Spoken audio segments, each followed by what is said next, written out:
You're watching Tiger Vision presented by Conley Buick GMC on PalmettoTigers.com.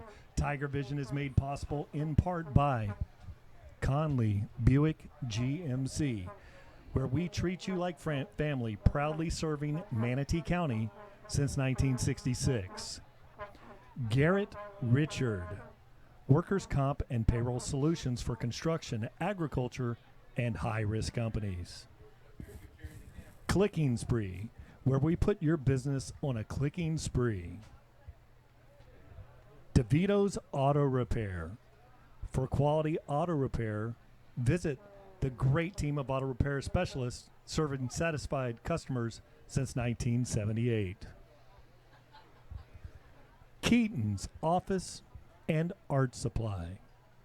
Real, fast service, serving the business needs of the community since 1951. North Manatee Realty, serving Bradenton, Ellington, Palmetto, and Manatee County. Richardson Stinton Roofing, locally owned and highly experienced. Rico's Pizzeria and Pasta House. Rico's now with a Palmetto location on 8th Avenue. Boyd Insurance and Investment Services, winner of the People's Choice for Best Insurance Agency in Manatee County for the 8th consecutive year. Remedy Employer Services, our favorite local PEO, providing payroll services, benefits, and so much more. Superior Asphalt, superior quality, superior service, Superior Asphalt. Ugardi Architecture and Associates, architecture, planning, and interiors. The Kiwanis Club of North Manatee, proudly supporting Palmetto Parish, Ellington, and the surrounding areas. Spartan Air Services, serving Palmetto Parish, Ellington, Lakewood Ranch, and surrounding areas. Hungry Howie's, Palmetto. You got a family environment and the Tiger Wash sponsor. Wing House of Ellington, for great wings, great family atmosphere, and fun. ASA Power, located in Palmetto, an electrical contractor with over 25 years of experience. ASA Power. Hello, I'm Brian Varnador, and thanks for joining us on Tiger Vision presented by Conley Buick GMC. It's now time for the Manatee County Fair pregame show. Well, gentlemen, we're live broadcasting from Hawkins Stadiums in Bradenton, Florida. Tonight, your Palmetto Tigers have made that short hop across the Manatee River to face the Manatee Hurricanes. Hello again, everyone. I'm Brian Varnador, and I'm joined tonight by my broadcast partners, Mr. Rick Wells, Ken Burton Jr., along with sideline reporter Tom Porter, and we welcome the #1 internet live stream fans in the world to the Cross-River Rivalry, as seen here on Tiger Vision, presented by Conley Buick GMC. Tonight, during the heart of the tropical storm season here in Palmetto, the Palmetto Tigers couldn't pick a better choice tonight as we match up against the Manatee Hurricanes. Here on the sun coast of Florida, we are the lightning capital of the world, and the pregame atmosphere tonight, fellas, at Hawkins Stadiums, it's matching our lightning-filled weather as it's electric and crazy out here tonight. With that being said, I'm going to turn it over to my broadcast partners, Mr. Rick Wells, for his thoughts. Rick? Well, welcome to another exciting Friday night, guys, and we know that it's going to be electric, Brian. We are going to have a showdown of like we haven't seen in a while. We know that Manatee is hungry. We know that after being defeated by the Tigers last year, they were not very happy with giving up that streak of 22 years or something close to that, Kenny. But what I look forward tonight is for our players to come out here and really not be concerned about who they're playing. It's playing Tiger football and doing what we know we have to do to win against any opponent. The defense has been dynamic, to say the least. I look for them to continue to be quick off the line tonight. They're going to have to be disruptive. They're going to have to swarm to the ball. As we know, we have some athletes on the other side of on the Manatee side, and they're really going to have to do everything they can to contain those playmakers. Offensively, I would really love to see us get started a little early, Kenny. I would love for us to get out here on that first drive and get that ball in the end zone. We talked about it last week. We've been notorious for the last couple of years of just kind of starting slow offensively. We sputtered a little bit last week. We were able to recover that fumbled punt, and from that point on, the offense they were unstoppable. So hopefully we can get started early. The defenses, they have their hands full. I think we all know that this is not Southeast. There are a lot of athletes over here. These kids know each other from Pop Warner and 7-on-7 football. So we are probably the only nervous ones on the field. These kids are not nervous. These kids on the Tiger side, they expect to win this ball game. They know what they're capable of doing, and they just got to perform. They got to keep the mental mistakes to a minimum, and we got to secure the football, guys. Yeah, I think you're spot on, Rick. There's a lot of tradition around here. You know, I think Manatee High School is the #1 winning program in the state of Florida. When you look at like the most wins at a high school, they played one of the longest. You know, I think it's been since 1915 or whatever. But very storied. You know, they've won multiple state championships and yeah, that streak that they had that they're probably a little sore about was for about 12 years, and I forget how many days it was, 4,725. Well, the streak right now is sitting at about 363 in our favor, and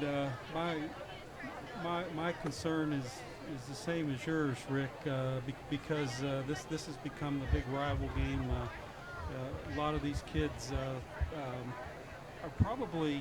it's probably more like a Florida State family where you've got a parent or a guardian that went to one high school, and another one went to Manatee or Palmetto, the other one, and then you got family members all scattered.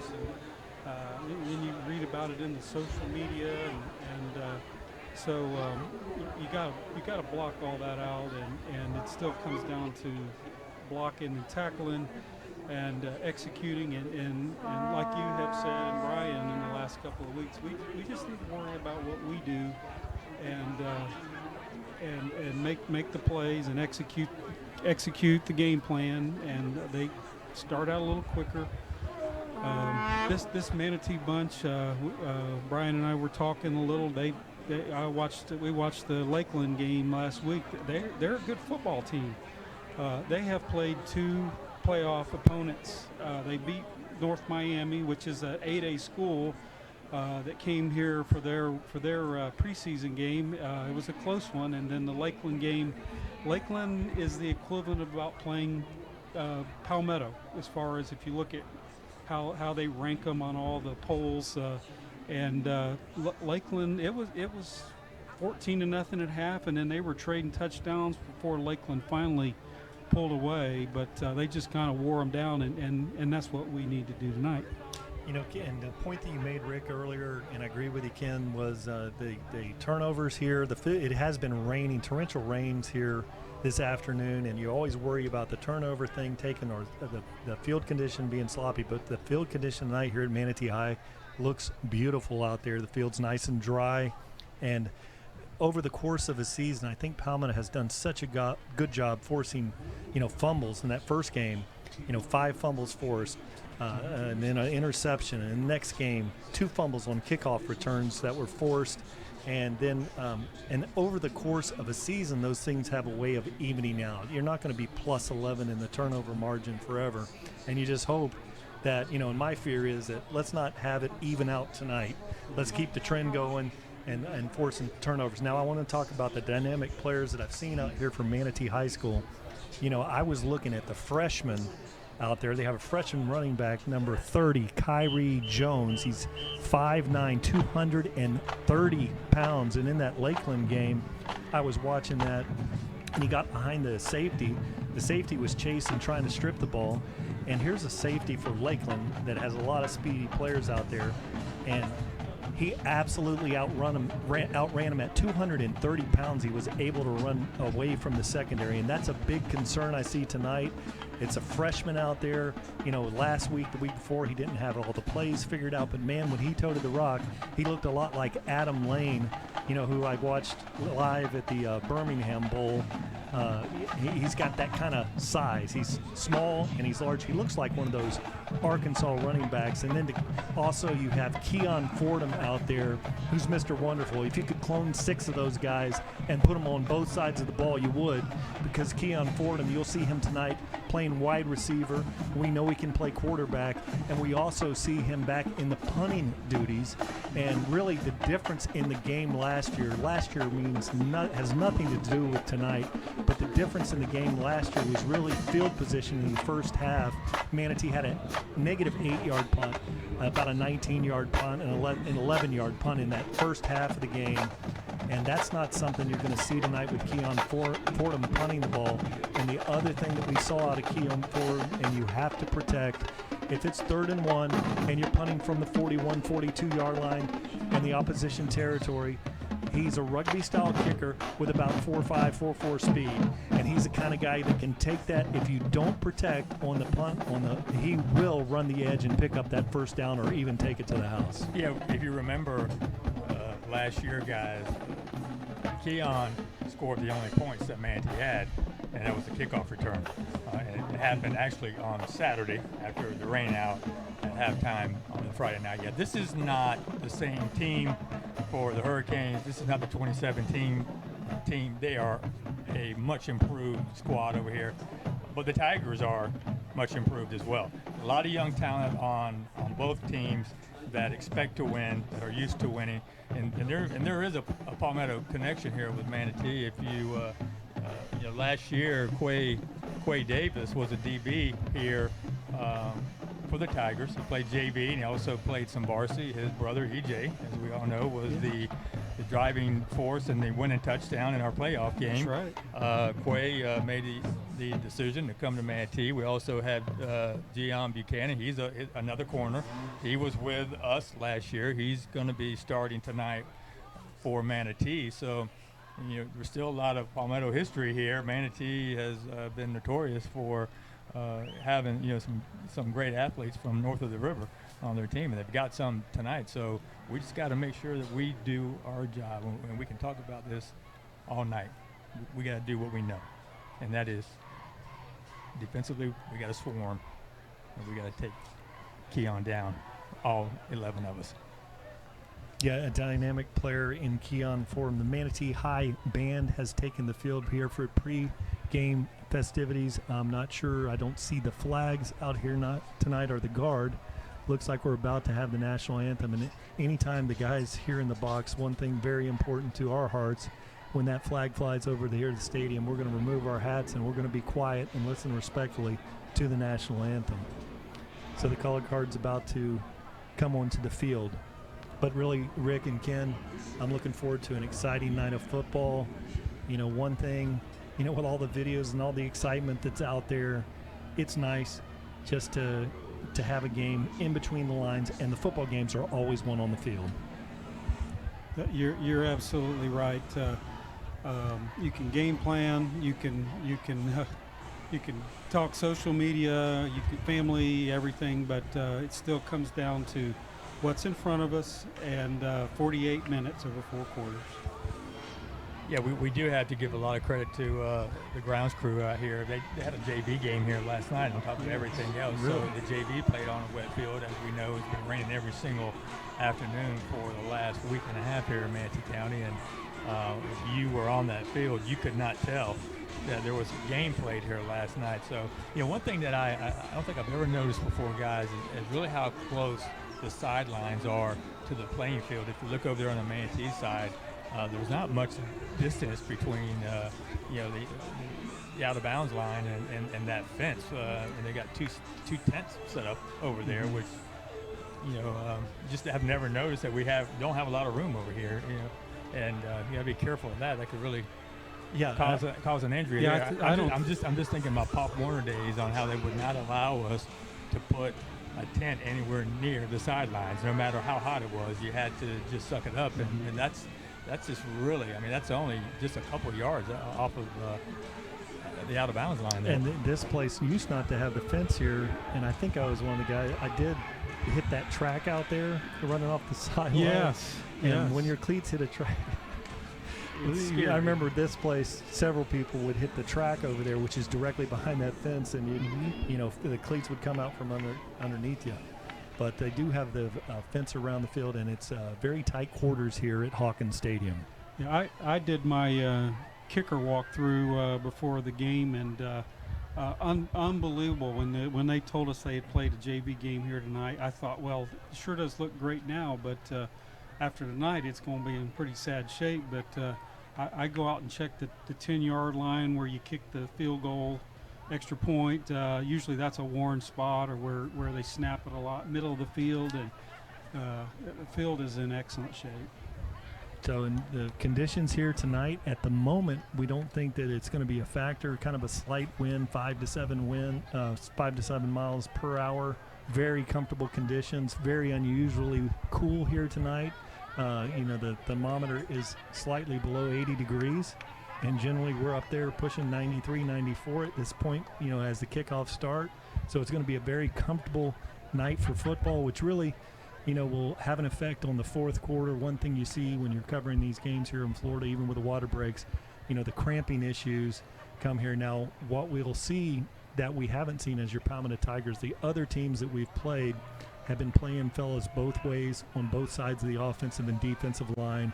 And the Palmetto team, you know, everybody specialized. You're on offense, you're on defense, and that's made a huge quarter in the second half. You know, for Palmetto, it's been very favorable. That will not be a factor tonight here. The Manatee players, you know, there's not a ton of people playing both ways. And with the weather conditions tonight, we'll see a lot of the cramping issues that a lot of times are prevalent here in Florida. Well, it's still kind of humid out very there. humid, But yes. what we've noticed, you know, during the Booker game, several players were dealing with cramps and had to come off the field. And Coach Marino, the entire coaching staff, they preach, you know, staying hydrated all day, and you can't start drinking water at 6 o'clock and think that's going to help you. So I know the kids have been doing a better job of that, and we didn't see any cramping that I know of last week against Southeast. So I know that, you know, my son, he takes a gallon jug to school now, and he drinks that throughout the day, and a lot of the players do that. So really just got to stay hydrated and stay healthy, because we're going to need all of our players for this entire 48 minutes. This is going to be a battle for 4 quarters. We know that. Did any of y'all ever do the pickle juice? Yeah. Absolutely. That one works. Tyler wasn't real pleased with that comment. He didn't see that being a remedy, even though I tried to explain to him that's the old school remedy that works. Mm-hmm. I remember looking in the refrigerator at home, and those pickles would be just dry as can be because, you know, we raid that. It got to where we actually enjoyed it. So now here the honor guard is approaching the field here. We're going to pause a moment in the presentation here, stand, remove our hats, and have the national anthem.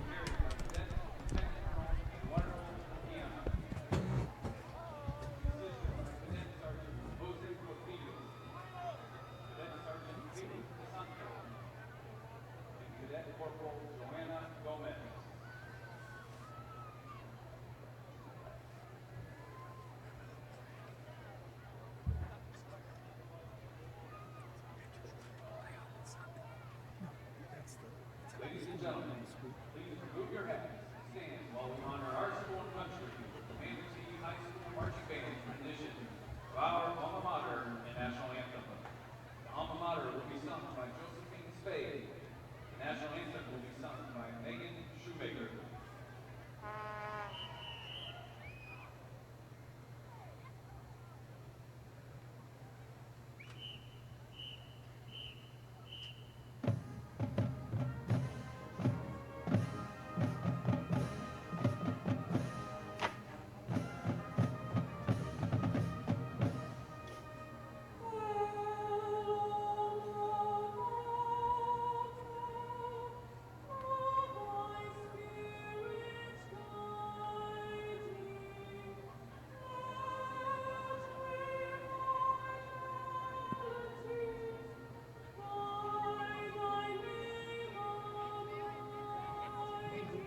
6 minutes and 10 seconds before kickoff here. You know, tonight, looking at the matchups, last night I was watching Purdue play a game which they trailed 31-17, and if you were wondering what the Palmetto High offense looks like, it was like a carbon copy. I thought I was watching Ty Stoltz, you know, running the Palmetto offense out there, because, you know, they would go with 4 receivers out there in the pattern, and they'd either start out with 3 receivers on one side, 1 single in coverage, and then, you know, jet sweep action, those kind of things, or 2 receivers on both sides.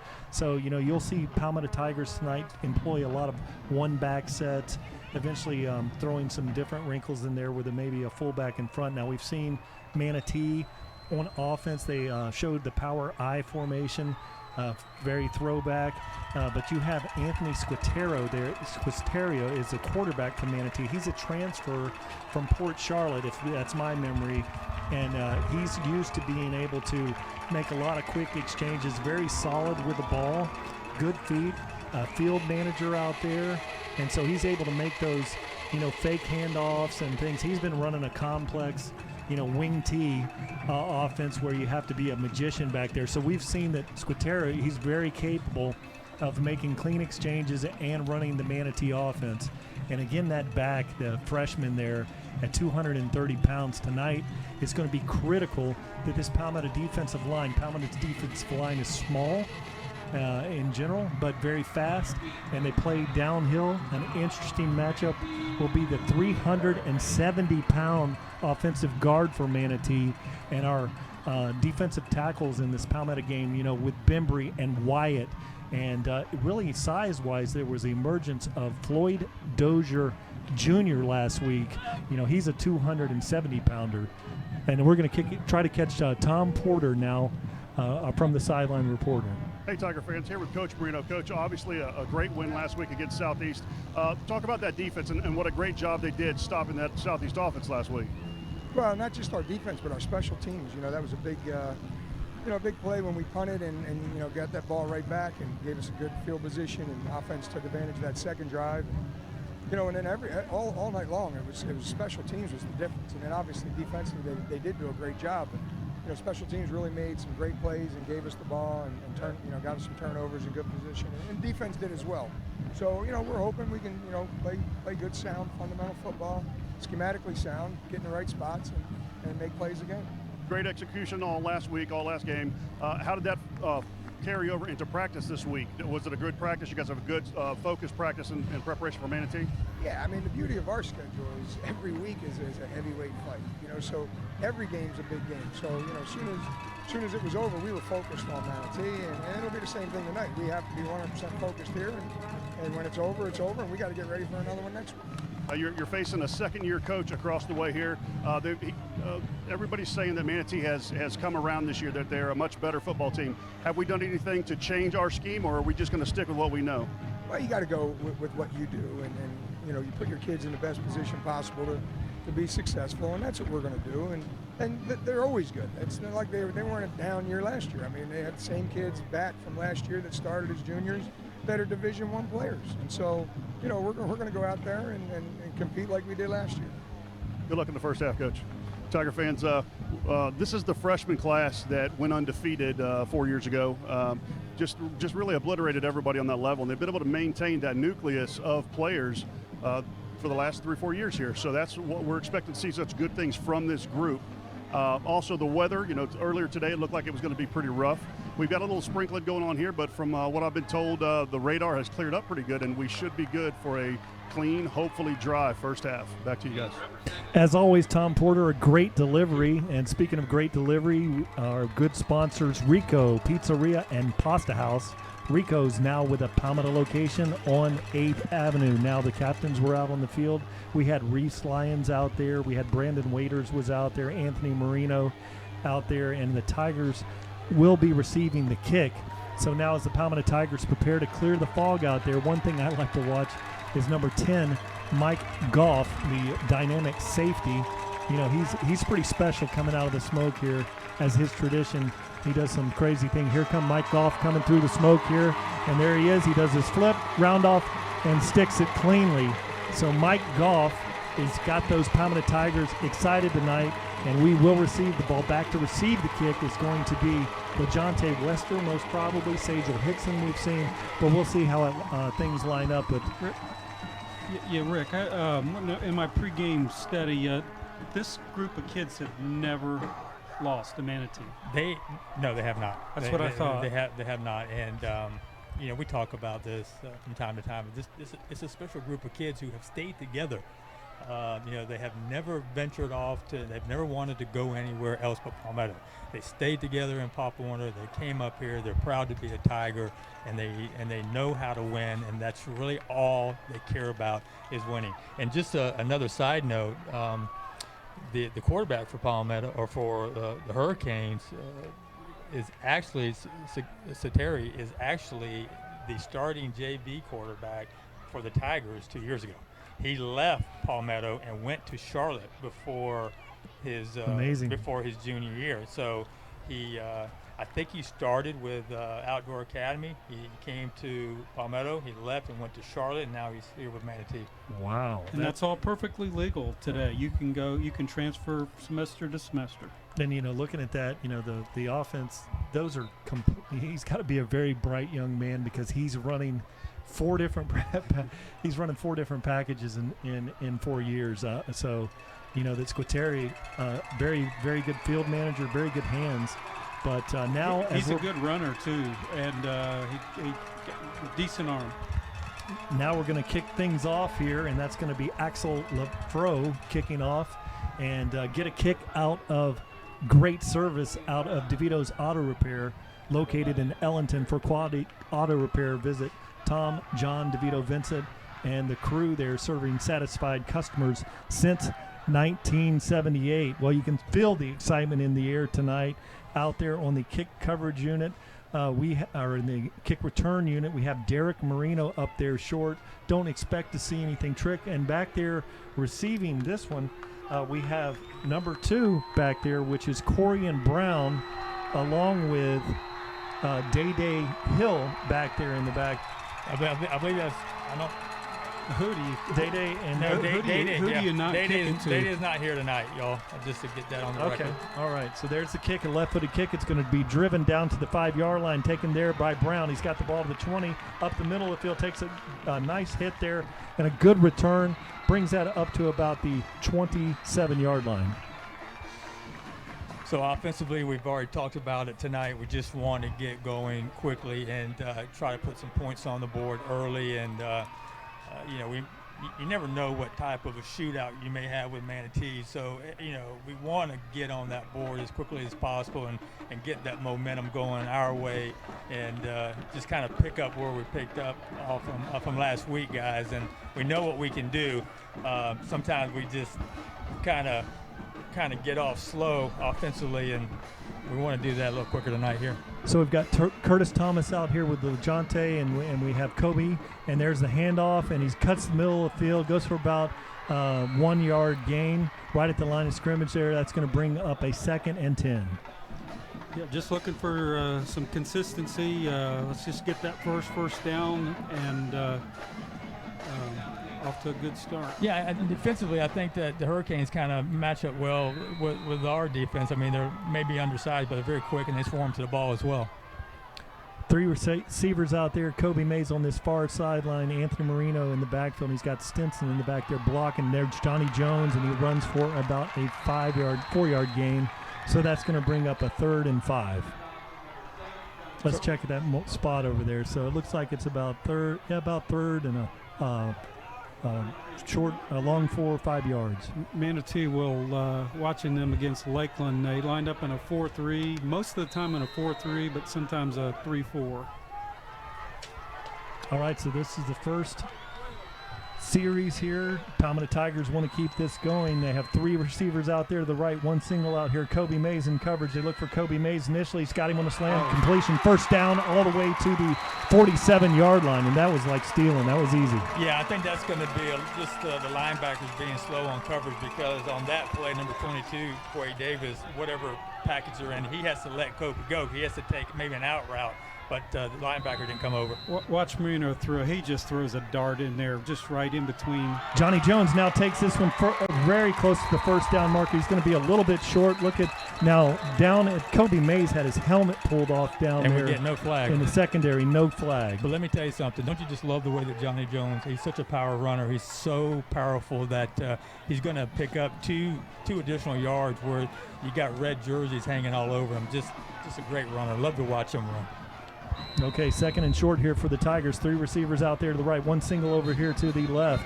Marino checking off, changing things. Now we have the coaches on the field, and so timeout Manatee. So they burn one early here, something you never want to do with 10 minutes and 22 seconds on the clock on a second and half a yard.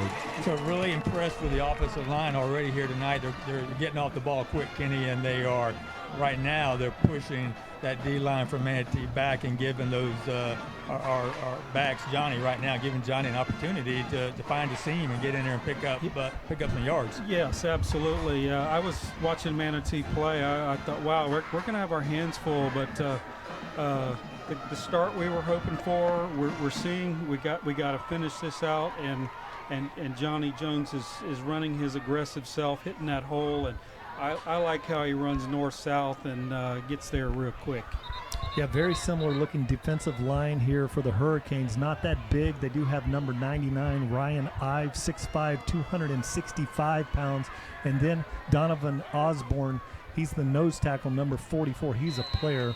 You'll see him at defensive tackle and also a long snapper here for the Hurricanes. And Ethan Waltz out there. You know, smaller looking linebackers, fast, tall secondary. So the Palmetto Tigers have it second and about a half yard, 10 minutes and 22 seconds remaining here on the first quarter. Marino takes. Butler lines up in the backfield, and they fake it to him. Now he's looking for the long ball, and that's holding on the defensive back. No call. Wow. So, you know, Kobe Mays came off the line. He squatted like a button hook and then took off on a go route. The defensive back was holding onto his jersey about a foot away from his – and no call on the play. Let's see if we can pick it up here on the instant replay. See if we can catch this. Marino throws the long ball. We're not going to pick that one up. But right before that, as he made the break, good call there. And really should have been the call that, second and 1. Let's air it out. Oh, look at this. Big run. Johnny Jones, 40 and down to the 38. We're going to get a holding call late. Call on big number 75, Lee Matthews, I believe. He threw it right in his vicinity. You hate to see that on a play that had cleared third and inches there. Goes for the first down, but the holding call is going to bring us back, so it should bring up about a third, and I would say about 8 yards because it's from the spot of the foul. Let's see. This will be our first true test here on this series. Yeah, and hopefully we can come up with some play here and pick up that first down again. We just got to be a little bit more focused on not committing those penalties especially when the play's already far from us. But Lee I want him on that line. I want him to be aggressive. Look at Butler out there, number 6. He's going to be covered by a very big safety out there, but it's a handoff Johnny Jones, and he goes for really no gain on the play, about 2 yards. So that brings up a fourth down. Okay, we're on the 50-yard line. It looks like it's going to be 4th and 5. He's sending the punting unit out. Yeah. Going to play field position so here. Derek Marino, the defensive back that is now, he's a possession receiver last year. Derek Marino back there to punt this one away, and back there to receive this one. It's not Keon Fordham. Number 10. Okay, so number 10. No, I'm guessing, Brian. Yes. I saw him win warm-ups. So there's the kick. He gets a nice kick. Way to go. There's a fair catch called, and it's caught at the 4-yard line. Great kick by Derek Marino. There's a flag, and that's a good flag. That was that's going to be a personal foul, number 43 for Manatee, and that's going to be Joseph Liu. And he took a little cheap shot at our player, number 28, Braden Nichols. Yeah. So that's going to be a good. Oh, we're getting 2 of them? Okay, well. Okay. Excuse me, Mr. Rep, but I only saw 1 cheap shot. Marino, Derek just hammered. That's the best punt he's had all year, and turned that thing over, had a nice 4-second hang time, but and moved their defender back. No chance to return. And we got them on the 5-yard line. Great plays for our defense to do their thing here, guys. All right, Squateri's going to, no, that's Fordham back there in the backfield, and he has 2 back there with him, and he's got number 2 back there, which is Napoleon Harris in the backfield. 2 receivers out wide to the left. Fordham always a threat to run around the edge. And he hands the ball off, and there's going to be a great tackle. Tigers swarming all over the place, and that's captain for tonight's game, number 23, Brandon Waiters. Yeah, good job by Brandon. That's what we're going to have to do all night, and this is something that they practice every single day is the entire defensive unit, no matter where you're at, swarming to the ball, because you never know what's going to happen. And this is the first time we've seen Fordham take a snap. I don't think I know in the Lakeland game, he did not take a snap. We saw the other guys, so they're pulling out all their tricks tonight. Again, they have 73 Derek Maurice out there at right guard. He's a 6'3", 264-pound sophomore. Waiters creeping up. Now the ball goes inside. Big hole. He's got a lot of running room, and he's going down the sideline. It's Harris. He's at the 40. He's at the 50. It's at the 40. Running to the 10. 5. Touchdown, Manatee, Napoleon Harris. So just a breakdown in the defense there, and if we can go back there, we're going to see just a huge gap, and so someone got out of position. At the very beginning, there was a hole there. I could have run through, and you got to play assignment with this stuff, and so let's see what happens. A great call, and unfortunate. So here, with 8 minutes and 27 seconds remaining here in the first quarter, the Hurricanes have taken the 6-0 lead. Now they're going to bring out the kicker, Lafro, actually coming out in a 2-point conversion swinging gate. And now it is going to be Lafro taking this. And Palmetto overloading left side. Snap is good, and there's a whistle on the field. We had some movement along the line, so it's going to be offsides on Palmetto. So that's going to be half the distance of the goal there. So Manatee's going to have this chip shot of an extra point here. So the penalty was declined. Yeah, it makes no difference if it's a 17-yarder or a 20-yarder. This one should be easy. The snap's good, kicks up, and it's good. So the Manatee Hurricanes lead the Cross-River Rivalry. 8 minutes and 27 seconds remaining in the first, 7-0. And this is what you didn't want to happen. I mean, we started off with a drive and had to punt, pinned them back. We switched the field on them, and we go 95 yards. Yeah, so we just got to regroup here and stay focused. A lot of game left here, and this is one thing that I do like about the players on this team is they don't get down and they don't start to pout about what just happened. So the big thing here now is that we've got to answer. We had a great opportunity to at least get 3, if nothing else, and we blew that on a holding call. But we just got to come back out here and we just got to match them. We already talked about that. This is not going to be a blowout. This is not going to be easy. So playmakers got to make plays, guys. And one thing Lakeland did that made them successful, where they eventually pulled away. Every time Manatee scored, they returned the favor, and then they just couldn't keep up with them. So now with the ball's going to be kicked off here in high school from the 40. LePrevost is going to kick this one, and back in to return back there we have, looks like Hickson and Brown are back there to receive this one. It's a great opportunity now to return the favor. Pro approaches, drives the ball.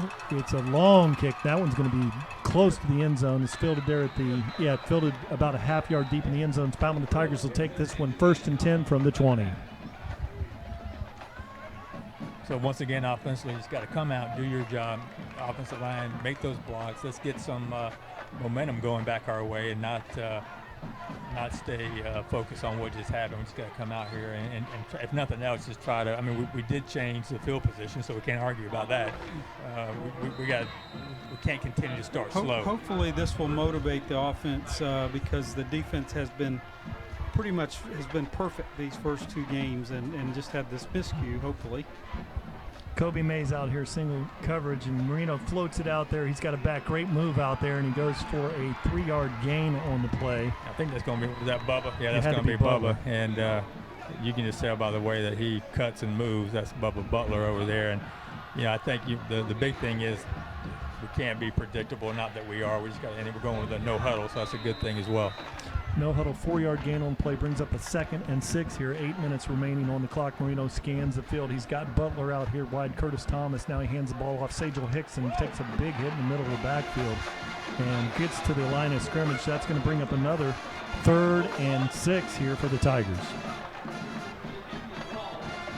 So defensively, this is a young squad as well, and they're very quick. And I think, staying in that no huddle, just trying to keep them off balance here, but this is a 3rd down that we need to pick up.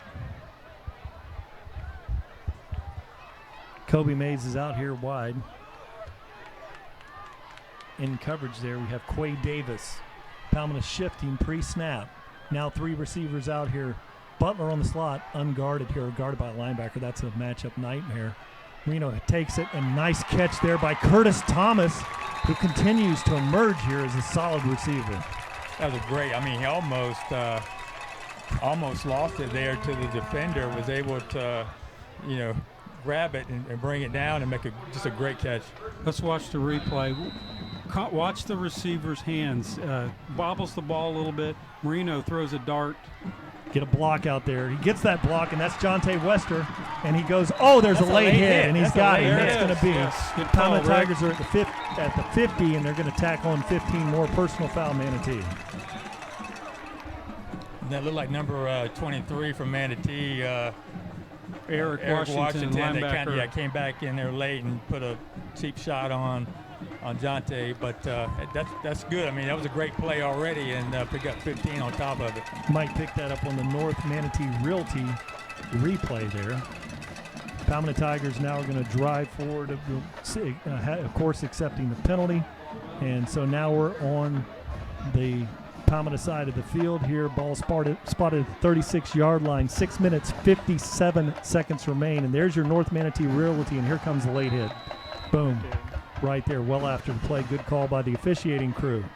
Marino takes it, and that's going to be Butler out there, shake and bake, and he gets the sideline. He's got the 20, and he's all the way down to the 9. There was a holding called out there. Goodness. Oh, come on. I tell you what, they're throwing the flags.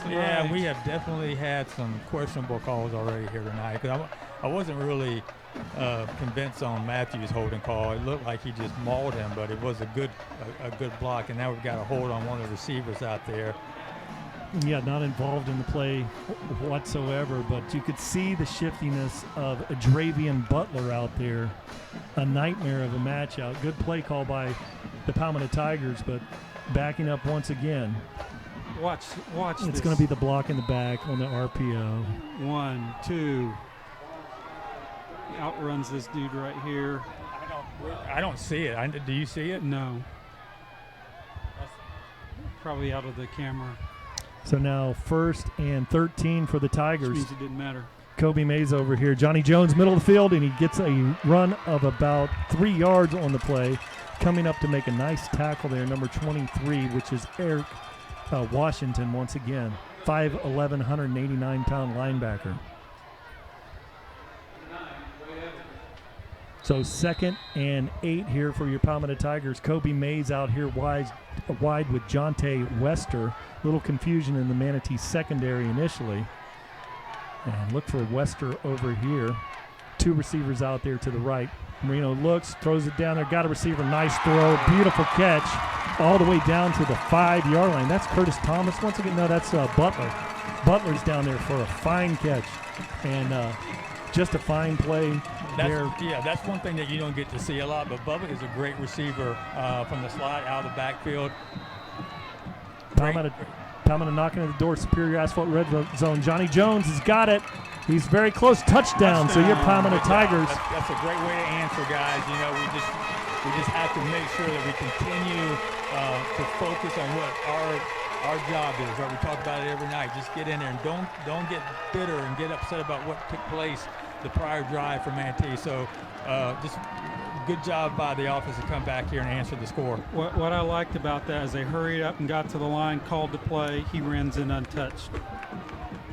Answered the call. Now, Billy Pineda is going to come out and kick the extra point here. 5 minutes and 41 seconds here. And Billy's a relatively new kicker here.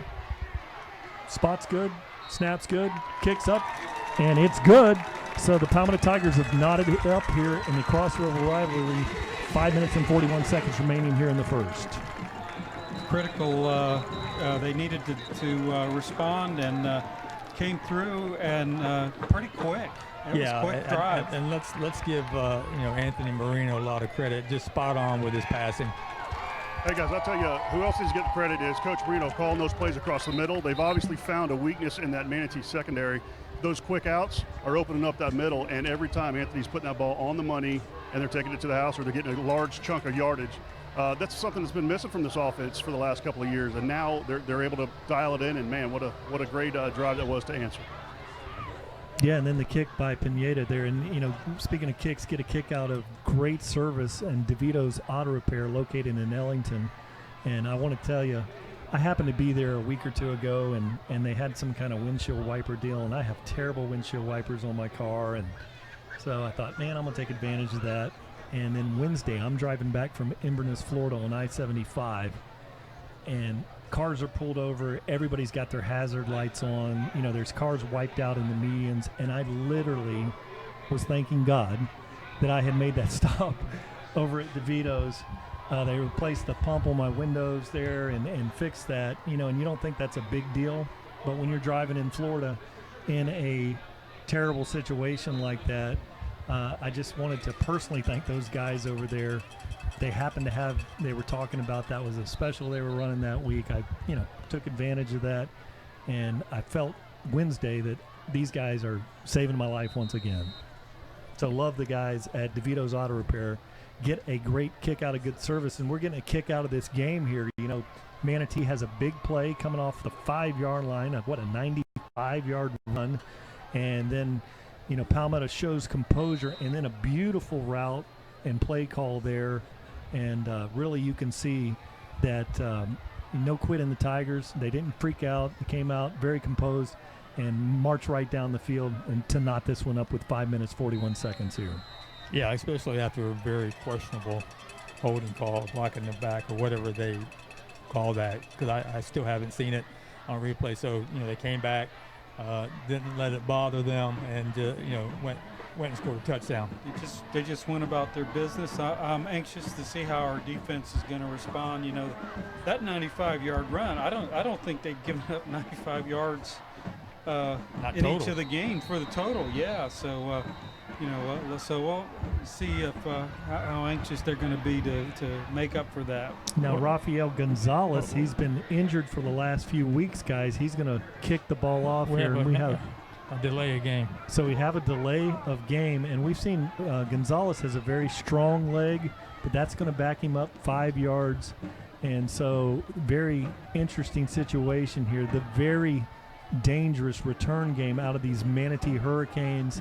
We'll see tonight that there are some speed burners out there on the return unit. This is going to be a critical play at this point of the game. So Palmetto Tigers are kicking this one from the 35-yard line, so kicking it from the college position on the field. Let's see the approach that Coach Robbie Stevenson has here. And what it is, it's a high kick, and it's a short kick. A pooch trying to find a hole in the middle of the coverage. They call it fair catch. Ball's at the 28. And just, guys, that's I love it. That's planned. That was planned. Yeah, that's yes. planned. And they're going to try their best to keep it out of Fordham's hands, so they know where the playmaker is. They don't want to give him another opportunity to run a kickoff back. So this is Manatee may try to counter that, later on. But well, that's what they're going. They did, Rick. Fordham was they kind of had the center open And I know they were going to pooch it in there, but Fordham was right there in the middle, so they knew something was up. And Iron Jackson fielded that, number 10 on Manatee. He's a dynamic playmaker also. Now he's in motion, and he's going to be it was a nice fake up there, big hit by Brandon, and that goes for a 2-yard gain. So good fake on the play, but good defense by the center of the Tiger line, and about a 2.5-yard gain. So really, I just want to see the Tiger defense just continue to be aggressive here and just kind of, force their will here on this offensive Manatee and let them experience what they're all about. Because, right now I think they're still trying to figure out this O-line and trying to figure out this offensive Manatee. Yeah, Floyd Dozier's now in the middle of the field at D tackle along with Wyatt, and now Fordham's going to take this one out of the shotgun, and there's going to be a false start there on the offensive line. That's going to back him up 5 yards. It's like it was the left tackle jumping a little bit. So that's now brings up a very long second down, 2nd and 13 for the Canes. Fordham's going to take this one out of the shotgun, one big back there, fakes it. Now he's trying to get that edge, dumps it off, and he's going to be caught, but only for about a 3-yard gain. So that's going to bring up a 3rd and 9. Yeah, and good job by Brandon Waiters. He was Johnny on the spot. He had his assignment, and he was right there to make a play in case there was a clean catch. So, this is something that I'm able to witness when I'm able to look at the practices of the Tiger D and how they focus so much on their job, and those linebackers play a big role here, and they've got to cover some very fast backs and and slot receivers at times across that middle. Wes Coleman's out here wide. I like the look of that fine receiver from Manatee, and in the backfield is big number 30 Kyrie Jones, and it's going to be Fordham looking now. He's trying to cut it up, quarterback draw, and he's going to be tackled there by Marino. So he's coming up 2 yards short. Good play by Derek Marino to come up and force. That's a big play.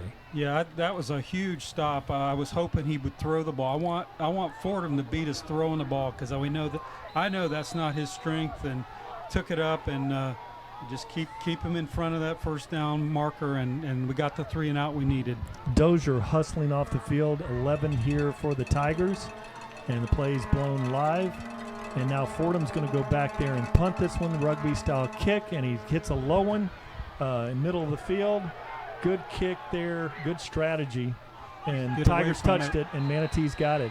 Let's see. So Palmetto, got a very fortunate break there. Very fortunate break. Looked to me like one of the Palmetto Tigers got blocked into the path of the ball there. The ball had already settled, and that was a good job by the referee. Watching the replay here, yeah, you got to get away from it. He doesn't see it, but right here, you just okay, so the Manatee player actually nudged it a little bit toward into the Palmetto player.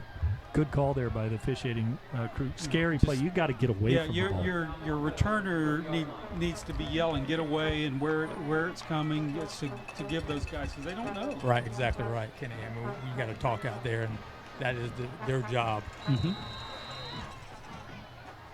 Now single high safety. Dre Evans is back there in single high safety coverage. Marino looks for long ball again, and he's throwing it to Kobe Mays. He's tackled. There's a pass interference call. So good play by Kobe Mays. He showed good body position and forced the DB there to make have to hold on. Yeah, that happened right out here in front of us. It was so obvious. You just hope that everyone saw it, but that's the kind of play that Kobe he draws that attention because he is so tall. He has great leaping ability, and that's Quade Davis over there just trying to push him out of bounds. And yeah, and when you have a single high safety on that side of the field, the single high safety can't make it to the boundary, so you have your receiver isolated on the sideline. The safety will not be able to come into play, so it's going to be man on man over there. And we've seen Kobe Mays. We have a personal foul that they accepted instead of the pass interference. So something must have had to be a roughing the passer or something after the play for that. Or maybe they roughed Kobe on the sideline. Not really sure what happened there, Brian. I'm not sure. Roughing the passer. The defensive back played at Palmetto before, correct? Maybe he knew that was his only option because they probably had some battles. Guys, that was roughing the passer, by the way. Okay, Johnny on the spot down there. Good call, Tom Porter. Great delivery. Sponsored by Rico's. Now Marino takes it middle of the field. Great route again. Good catch. Jonte Wester. Stiff arm. Gets to the sideline. Dragging a defender all the way to the 20-yard line. Well, Kenny, going back to what you said earlier, they have obviously found a weakness in the secondary here of Manatee because they are going pass here, and they're really catching the defense off guard and on their heels. So just a great job by Marino and our skilled players. Marino is just throwing it with some confidence there. I'm so impressed with his throwing tonight. Now Superior Asphalt red zone. Marino keeps it. Middle of the field, takes a nice cut. Going forward, first down and more all the way down. Now the ball's on the ground. Marino scrambling for it. Looks like he's got it. Palmetto Tigers in the scrum. And it's going to be second down. First down. First down. He held up two fingers, but, it was a very complicated play. And, on that last completion, another big air completion there, Spartan Air Services. But watch Marino on this one. Footwork on here. He's getting around here pretty good. Nice. He doesn't run a 4-5 or anything, but he's just good enough to keep the defense honest. Johnny Jones takes it, and really good defensive line play there by the Hurricanes, so very little gain on the play. So that's going to bring up a second and goal here for your Tigers. So I really think that we've got to attack the perimeter here, the ends here of Manatee, because they're expecting us to run right up the gut. Anything on the outside, guys, we're gonna score. Now Marino under center, Johnny Jones in the back, goal line offense look. They pitch it wide, and that's going to be Wester. He's going to take it all the way. It's an exciting no gain as you'll ever see. That looks like Peter Warwick out there back when he played for Southeast. Oh, my goodness. And I'm going to figure it out. We might have to have a Twitter feed. What do you want to call the dynamic combination of Butler and Wester? Is it the electric company? Is it shake and bake? I mean, those guys have great moves. But now it's a 3rd and 5 for your Palmetto Tigers in the Superior Asphalt red zone. 2 receivers out here. We have Curtis Thomas out there with LeJonte Wester on the right and Kobe Mays on the left. Now Johnny Jones, he's going to, very close. He's down to the 2-yard line on the play. Interesting play call coming here for your Palmetto Tigers. Looks like we're going to go for it, Ken. Yeah, I looked. I think he ran that play earlier where we had a holding call where a couple of guys just nicked him, or he was going to take it to the house. It's 4th and 2 here, gentlemen. Yeah, that was a great touchdown saving tackle there by the DN from Manatee. So, when you're playing a team of this caliber, you got to take a shot every once in a while. So knocking on the door here on the 2-yard line, 4th. Watch for Marino trying to draw him off sides. Hands it off Johnny Jones. Big tackle there. Johnny Jones going to be tackled short, and a great defensive play there by number 99, Ryan Ives. That's your 270-pound that's a defensive big boy tackle there. He made a great play. He saved the touchdown. All right, so what you want to pick up here, Palmetto Tiger fans, here's some of the things to look for. Take it down to Tom Porter.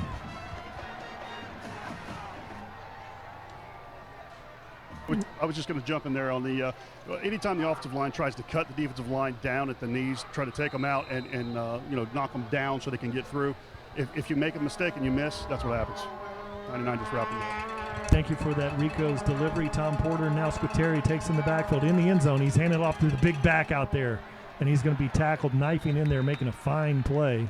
So that's going to go for about a 2-yard, gives them a little bit of breathing room coming off that goal line. Now, Palmetto Tiger fans, things to look for here. You want to crash. You want to bring the D in. You want to have one of those offensive linemen hold in the end zone to pick up that safety. That's the thing that you look for. But, as we've seen Manatee coming out of this, you want to play discipline and you want to play sound. You don't want to get too aggressive and have a long run pop out of here. Now that big back is back there, and that's Kyrie Jones, 230 pounds, single in the backfield with Squitieri. Fake the handoff. Squitieri rolls, got a wide open receiver out there. Good play design. Big hit there, but he picks up the first down, tackled at the 16-yard line. Yeah, nice pitch and catch. Great call by the Manatee offensive coordinator to get them out of the end zone there to give them a little more breathing room. My goodness. And Crawford comes up and makes a nice tackle on the play. But Manatee now got out of that tough situation. And so here at the end of the first quarter, Let's take it to one of our sponsors. Hi, this is Alan Conley, And this is Chris Conley from Conley Buick GMC. home of the Lifetime Limited Powertrain Warranty. Now, till September 4th, it's time to save on a new GMC. Get up to $5,000 off a new Terrain Denali or SLT or a new Acadia SLT. Save up to $7,000 on a new Yukon, Yukon XL Denali, or Sierra HD. So get down to Conley Buick GMC, Cortez Road West in Bradenton. Visit ConleyBuickGMC.com. Home of the Lifetime Limited Powertrain Warranty. Only at Conley Buick GMC, where we treat you like family. GMC, we are professional grade.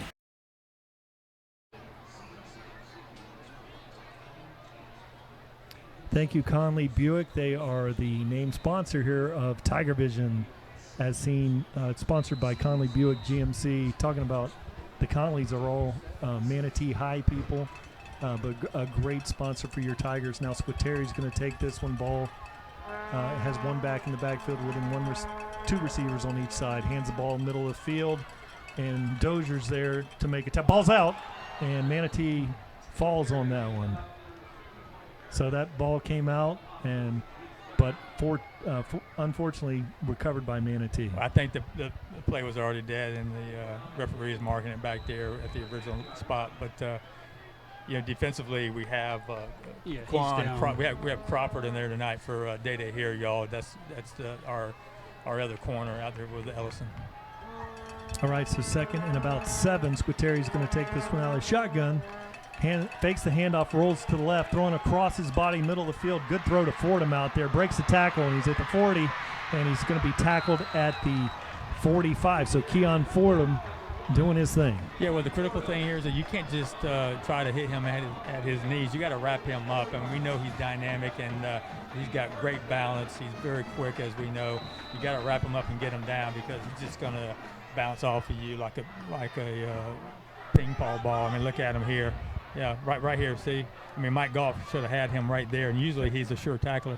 Got to hold on.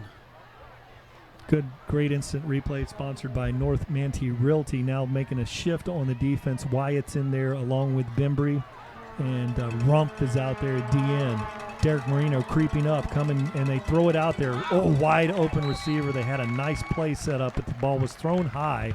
And so that brings up a 2nd 10.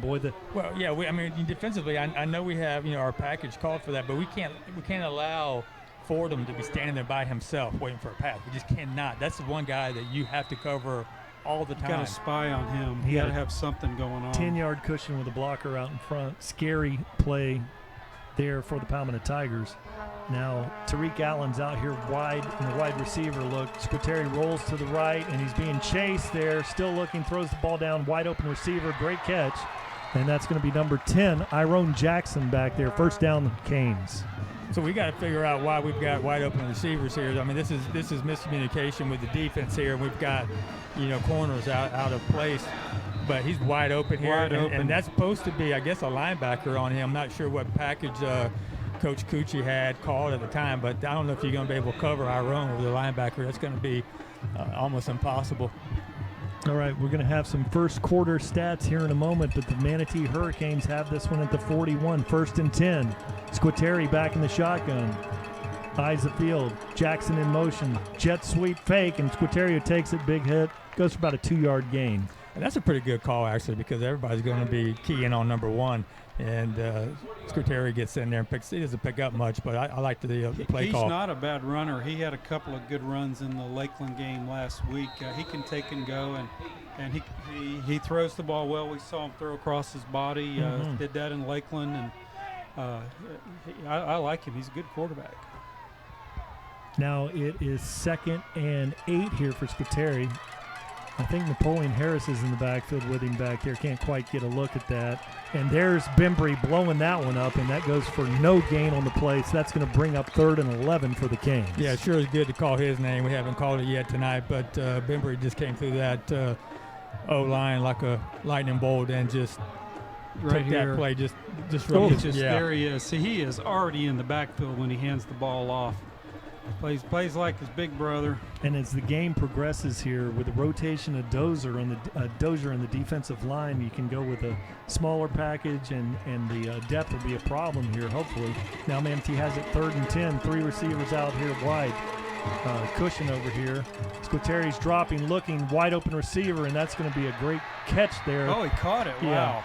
And, that's one of those receivers that I was looking at him in film, and he looks really nice. That's Wes Coleman. Yes, I agree. He reminds me of Amendola or possession. the Renfro kid from Clemson. Kickoff. Just a possession receiver, Yes. good cuts. Great hands. Yep. Probably not the fastest guy, but Nope.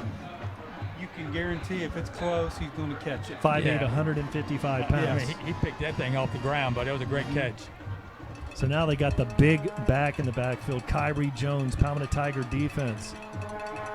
And, there's some movement there in the line. It's either going to be an offsides or a false start, and it is a false start. That's going to back the Canes up here. That's going to bring up a 1st and 15. 8 minutes and 28 seconds remain here in the second quarter. I did want to talk about, while the Conleys there, all Manatee High graduates here. And, I had a chance to go up to Ole Miss, and they also attended Ole Miss in '94, and people just treated us great. And after the play, I'll continue on with this. But this is a big point of the game, 1st and 15. Kyrie Jones in the backfield with Spiteri. Fakes the handoff, rolls to his left, throwing across his body again, wide up receiving forward, and he does not break the tackle, but that's too easy. That was Marino saved us a touchdown there. Well, I was mean, off to the he just run races. he just run a crossing route here, and there's no one around him, and Mike has to come up. Mike Goff. It was Goff. My bad. And it's just somebody's out of position here, and I don't know who it is, but I know Coach Gucci knows exactly who was supposed to be there. Generally, that's a tough throw to make, and we've seen him make that throw twice, rolling to his left, throwing across his body. South Fordham's in motion. They hand it to him, looking for the edge out there. Got a blocker out in front. He's got the corner, 1st down and more, touchdown. Manatee Hurricanes. And a flag. Flag late. Over on the other side of the field. So holding, maybe they saw. There's going to be holding or personal foul after the play there. So It looks like they were holding number 21, John Wester, and the referee picked up on it. That's probably how they got outside, but I love the play call. It was a student body right, basically, and you get it to your athlete. Playmaker. That's right. Yeah, he's an ATH on the program. Yeah, and he just let him do his thing, and but somebody did a little bit too much. Yeah, they just brought Wester in to replace Crawford on the left side of the line there at corner. So. Hey, we know what they have here. We just got to be able to get off those blocks and contain that edge. Minimize really, it. We got to minimize that. Really unnecessary with Keon Fordham back there. He's going to make that corner whether you hold the DB or not on that jet sweep action. Now he's got the big back in the backfield with him, and they fake the jet sweep, and there's some movement once again. Coming from the back So this time. It's going to be coming from the back, Judge. Delay of game on the Canes, so that's a big one.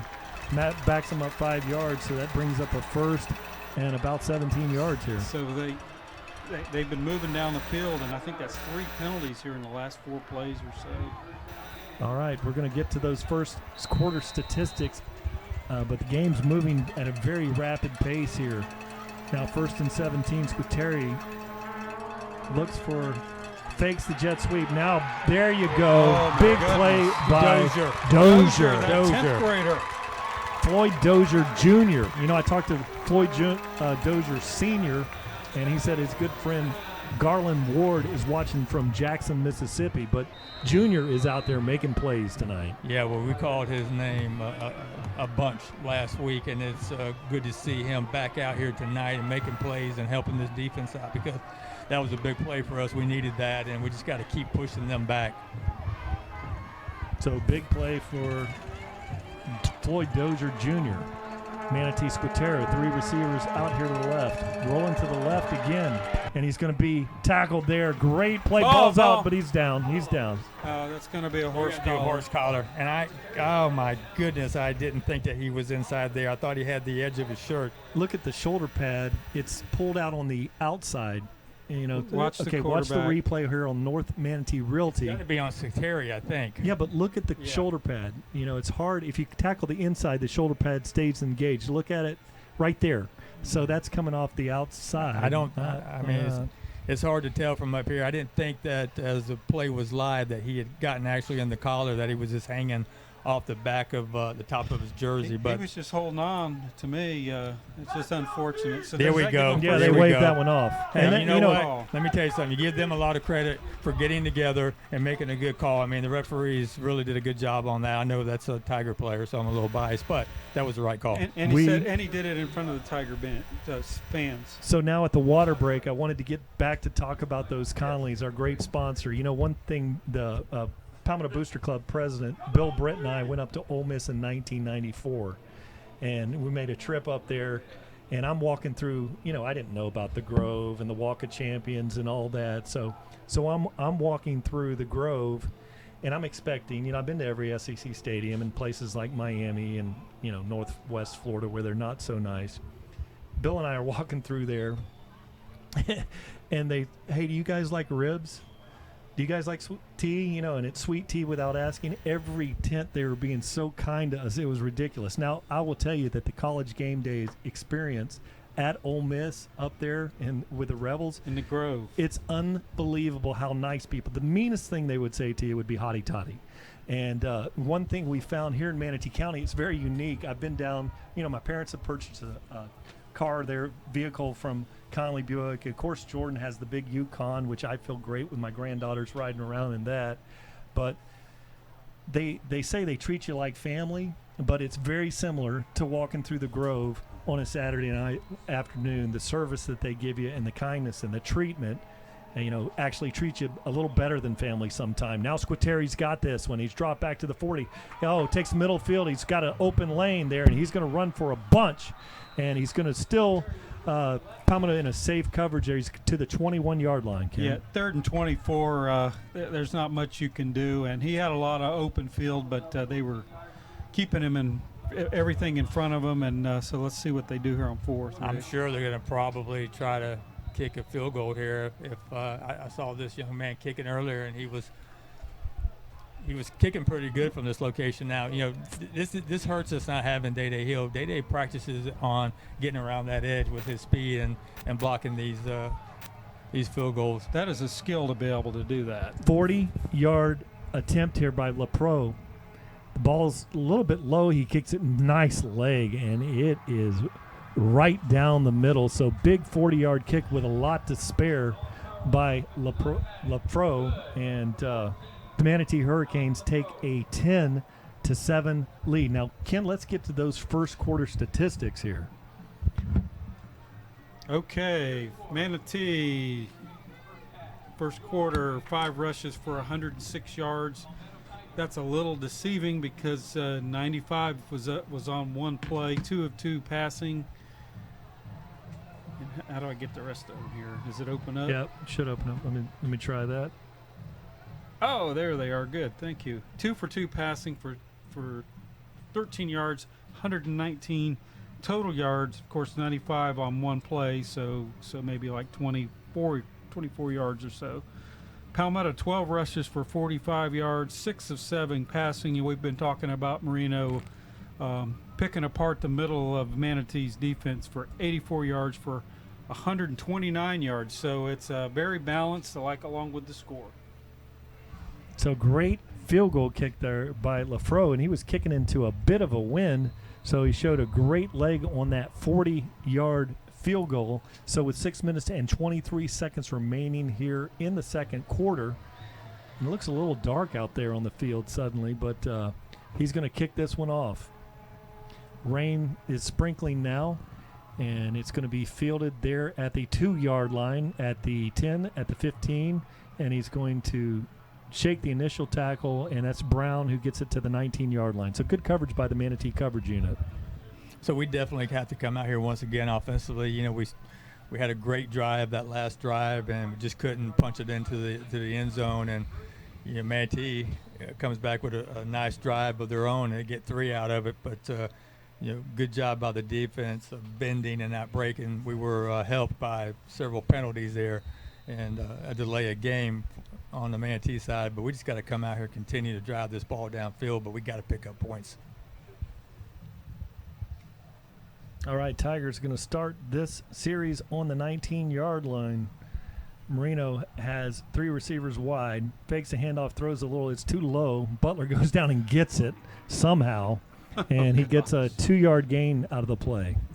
Takes a hard hit on the end, but bounces right up. Well, that was a lick he took. Everybody else, that would have been a loss because they wouldn't have caught that ball or they would have sustained the hit. That's a 3-yard gain on a play that had no chance.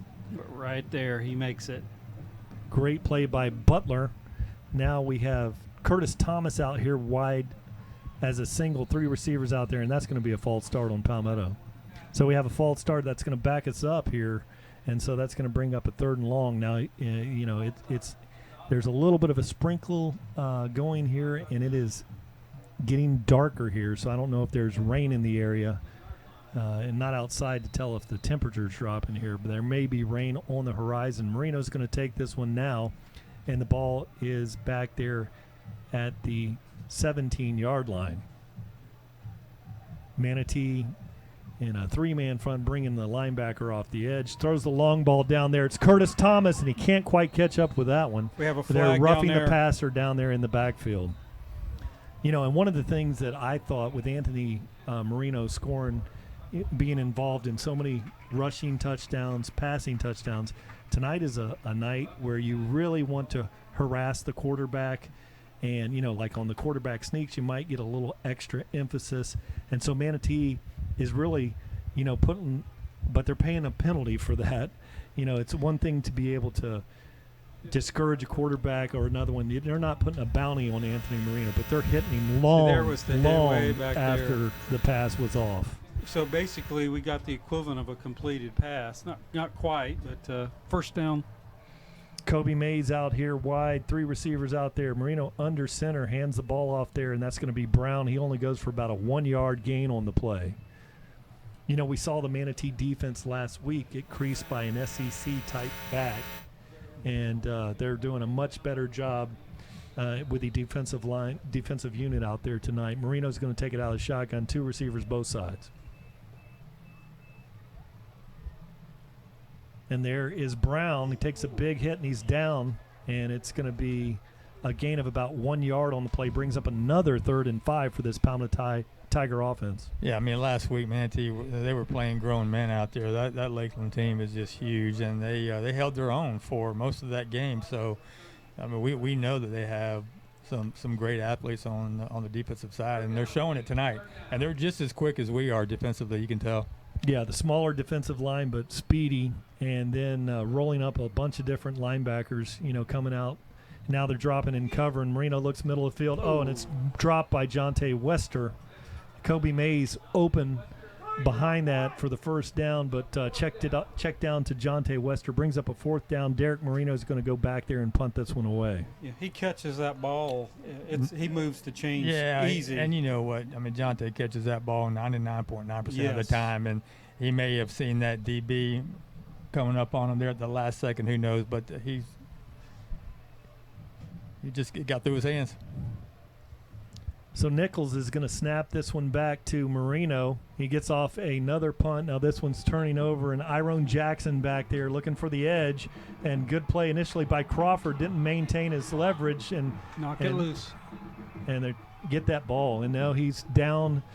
Pretty good coverage by the Palmetto Tigers and stops him there after not much of a return. Look, make no mistake about it. Iron is a beast. And he is a great athlete. He will be a D1 starter somewhere when he graduates. But he is he's just a sophomore, I believe, and big kid. Yeah, he's 6'1", 182, but he's just a great kid as well. What they were good at doing there was making him go east and west instead of north and south. He probably ran 50 yards, but he didn't gain anything. Good play initially by Crawford, turning him to the sideline. Now Squitieri looks, he's got the big fullback in the backfield with him, and it's a handoff to the big back. He's trying to pop out of there, and he does, and he takes a hit, but it's a gain of about 6 on the play.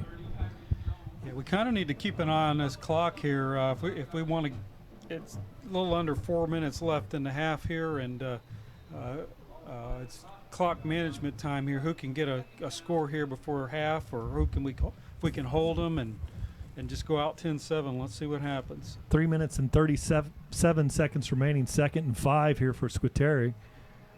And a low snap, and it's down right there. What do we have? A stoppage of play. I think we have a flag on the other side of the field. I don't know if it's going to be on the Canes or could be an offsides or a delay of game. Let's see what we've got. It's offsides on Palmetto. Yeah, you know what? If there's one negative that we have this year so far, it's been the amount of offside calls that we've received defensively. And there's really, and I know Coach Cucci preaches this. There's no excuse for that.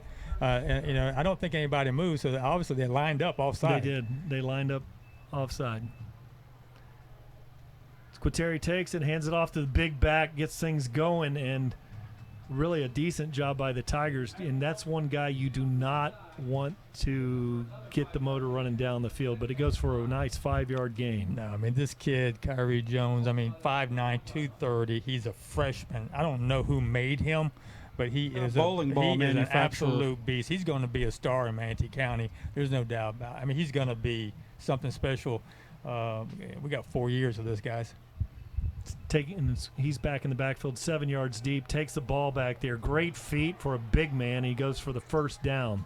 So, what we've seen out of him, for a 230-pounder, he has tailback type feet, and that's a deadly combination. And he runs low to the ground, so it reminds you of that Mike Allstott. You get very little to take a shot at that dude, and he's coming at you full steam, and you get tired of that after a while. Yeah, that's a pounding that you're taking every time you try to put hands on him. 2 minutes and 30 seconds. Ball's at the 49-yard line for the Canes. They moved in the backfield. No call on the play. Squitieri rolls to the right, looking down, throws it back across his body again. Very dangerous play, and nearly intercepted by Wester, and then a big hit on the backside. Well, that's going to be Mike Goff that almost intercepted. Or was it John Webster that came over? Webster tipped it, and then it almost got back there to Goff. So you've got some wet hands out there. Like you said, Brian, we have a slight drizzle out there. The hands are wet, and that receiver just couldn't. It went right through his hands like butter. Squitieri, actually, to me, looks like he throws better across his body. He does. That was a run and throw. A right-handed quarterback throwing off the right side should make it. Now here's Fordham out there covered in the slot by Reese Lyons. Tough matchup. Now it's jet sweep action, and he gets the ball looking for the edge, and he's got it. And then more, and he's got the first down. It's that student body right with that jet sweep. And, you're talking about, sprinter speed coming off the edge there, and he makes 2 or 3 Tigers miss before we can finally get a hand on him. But, we just know that they're going to use him in different packages and try to get him around the edge. We just got to try to contain that edge a little bit better. Manatee in good shape here. They have 2 timeouts in the pocket with 2 minutes left here in this second quarter. Stoppage of play. Yeah, I think this is a good timeout for Coach timeout. Marino. First timeout. Let's give the defense a little bit of a break. They've been on the field a lot this first half, unfortunately, and this gives Coach Cucci some time to kind of go over some strategy and just make sure that they catch their breath, get a little bit of water, and try to keep the points off the board here, Kenny, before the half. Yeah, that's the thing. The way a half ends, we don't want them to. It's a 1-score game, then it becomes a 2-score game, and I think we get the ball. So they receive the kickoff. Yep. Yeah. So then you're giving them the ball. So this is a critical time in this game, and so a great opportunity here for Coach Cucci to call timeout, regroup, and let's get this stop. All right. So as the break here, we're gonna have number 8, Justin Porter. I think we may have Tom Porter on the sideline. Hey, guys, I just wanted to point out that play you were talking about, where the quarterback sprints to the right. He's very accurate on the run. But also the backside receivers seem to be running wide open across every time they run that play. So that's something to watch. Could be a big play for Manatee. Thank you for that, Rico's delivery. Tom Porter, big back, gets it, and he's got a lane. And, boy, he's taking it. And really good play there by a Palmetto defender. Number 14 there is Lazavian Walker. at 6 foot, 180 pounds, outweighed by 50 pounds, makes a touchdown saving tackle. He was holding on with dear life. Yeah, saved the touchdown. And I tell you what, though, I mean, the O-line right now for Manatee, they're blowing us off the ball. They really are opening up big holes there. You don't need much for him. So a minute and 40 remaining here. First down, stop the clock there while they move the markers. Jackson in motion, jet sweep. He's got the ball. Look for holding out there. No call, and he goes for about a 3-yard gain. Irone's another one. He's another hard kid to bring down, and they're doing a good job blocking on the edge, the O-line from Manatee. They really, our DNs are having a hard time getting off that block and containing, and I saw, Coach Cucci going over that during the timeout. So we just got to figure out a way to get off of that block and to contain the edge, because they're going to continue to exploit that as long as we're going to give it to them, Kenny. Yeah, I thought he might have knee hit the ground, and they gave him the sideline, said he stepped out of the bounds, so it stopped the clock. Minute and 26 seconds here. Tigers, everybody's coming up, big front, and they nearly broke out that one, but Rumpf makes the tackle, goes for about a 3-4 yard gain, so that'll bring up a third, and let's call it 5. Yeah, there are some nice holes in the middle of the line, and Manatee has found some exploit, much like we earlier figured out how to take advantage of the middle of the field passing. They have found some loophole in our defensive line to scoot their backs up the middle. It's working. And we already know that they're in field goal range after what we've already seen from their kicker. So, we just need to try to keep them from converting this third down here, and at least bring out the field goal kicker once again. And then we're still looking at only one score down here, guys, and we come back here, score a touchdown, we take the lead. But this is a big stop, obviously, for the defense, and that's another reason why Coach Cucci decided to take a timeout and try to go over what these guys need to do here. This is a big stop. This could be one of the biggest plays of the game here. What could happen here is if we could stop them here, they try the field goal, we would still have technically a minute if there's a stoppage. And 2 timeouts in the pocket. And a timeout or two to do our 2-minute drill. So now Squatteri's got this one. He's got Harris in the backfield with him once again, and Harris is flanking out here wide. There's a flag on the play, and Palmetto's lined up offsides again. And that's going to be automatic encroachment. Yes, and just needed 4. That's poor. That's really poor on the 3rd and 5. I mean, that's poor. And this is the second time in this half that's happened. And that's a huge play now, 1 minute and 9 here. And now the clock should start here after the penalty.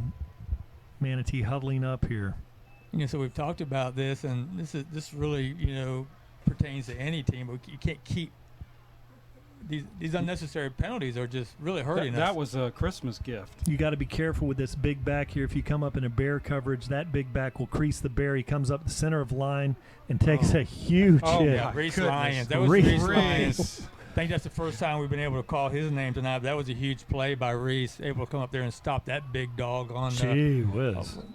Look at the North Reese Manatee is right here. Look at Reese come up in force. Bam. Hit him low. A good plan.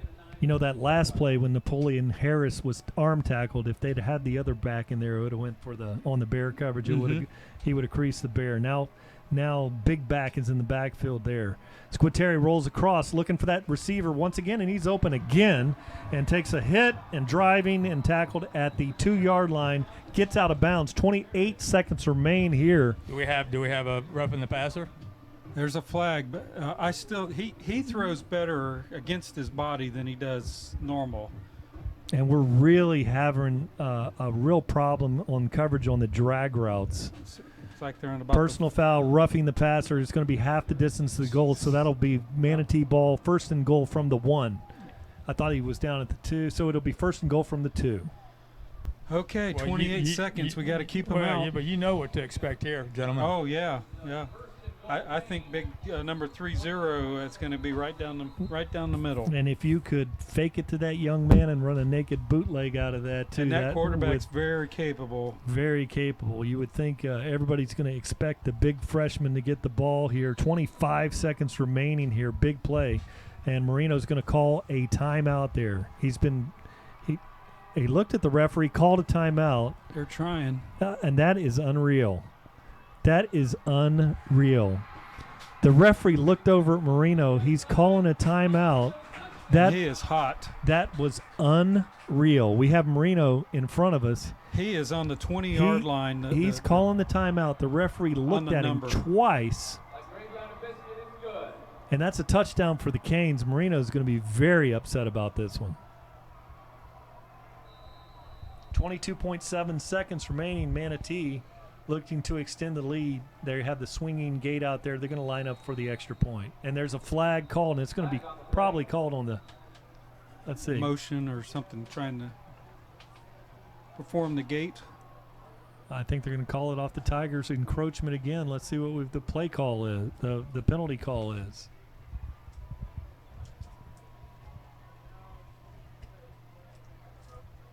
Okay, so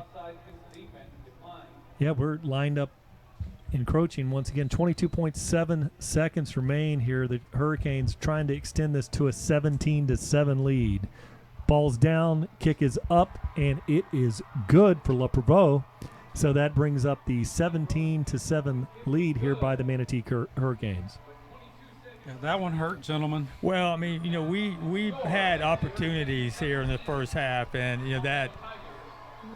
that drive that we got down the 2-yard line, we couldn't get in there. That hurt. And now you talk about the penalties and the offsides and all the things that just continue to extend the drives of the Hurricanes. And then when you have these crossing routes that continue to be wide open every time. So we got to go back here at halftime. We got to go over this, and we got a whole half of football left. This thing is not out of control yet. No. We have a lot of time to get back into this thing, but the playmakers got to start making the plays, and we got to start producing, and that's really what it comes down to tonight. Is Manatee's been able to produce, we haven't.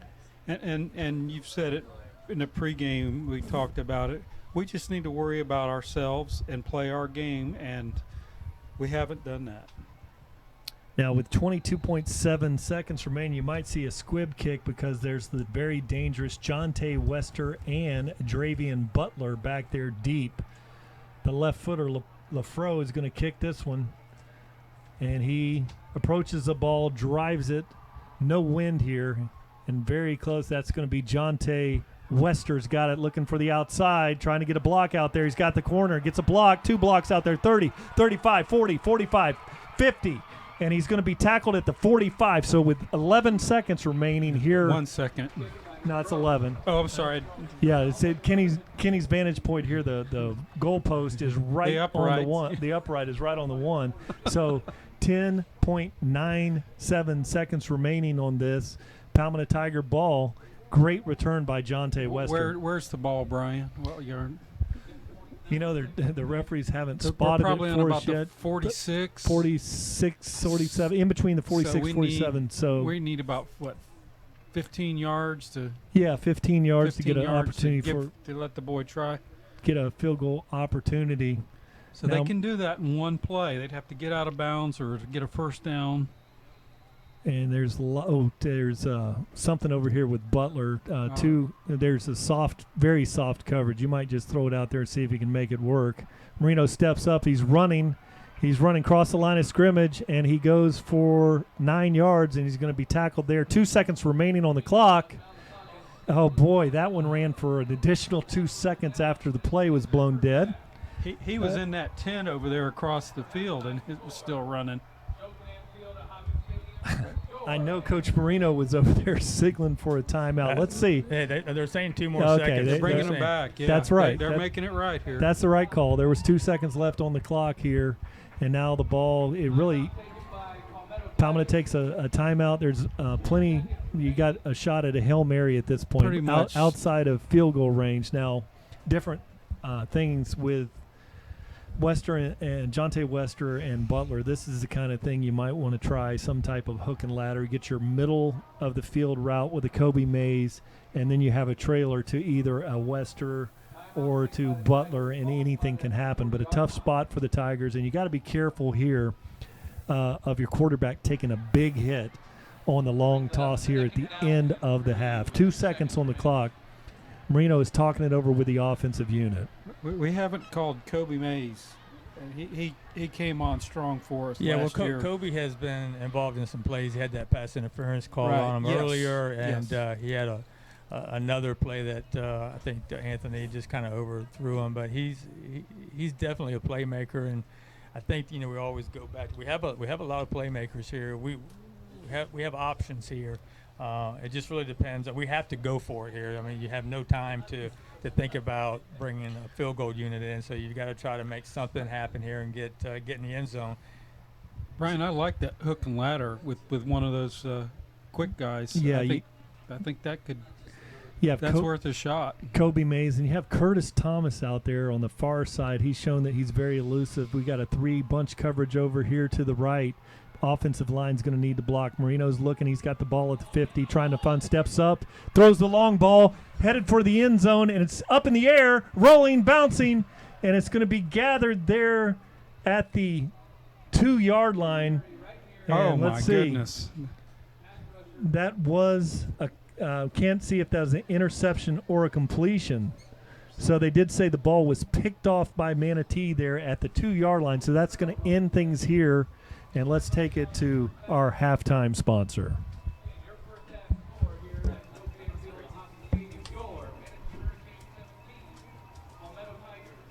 Valiant effort there.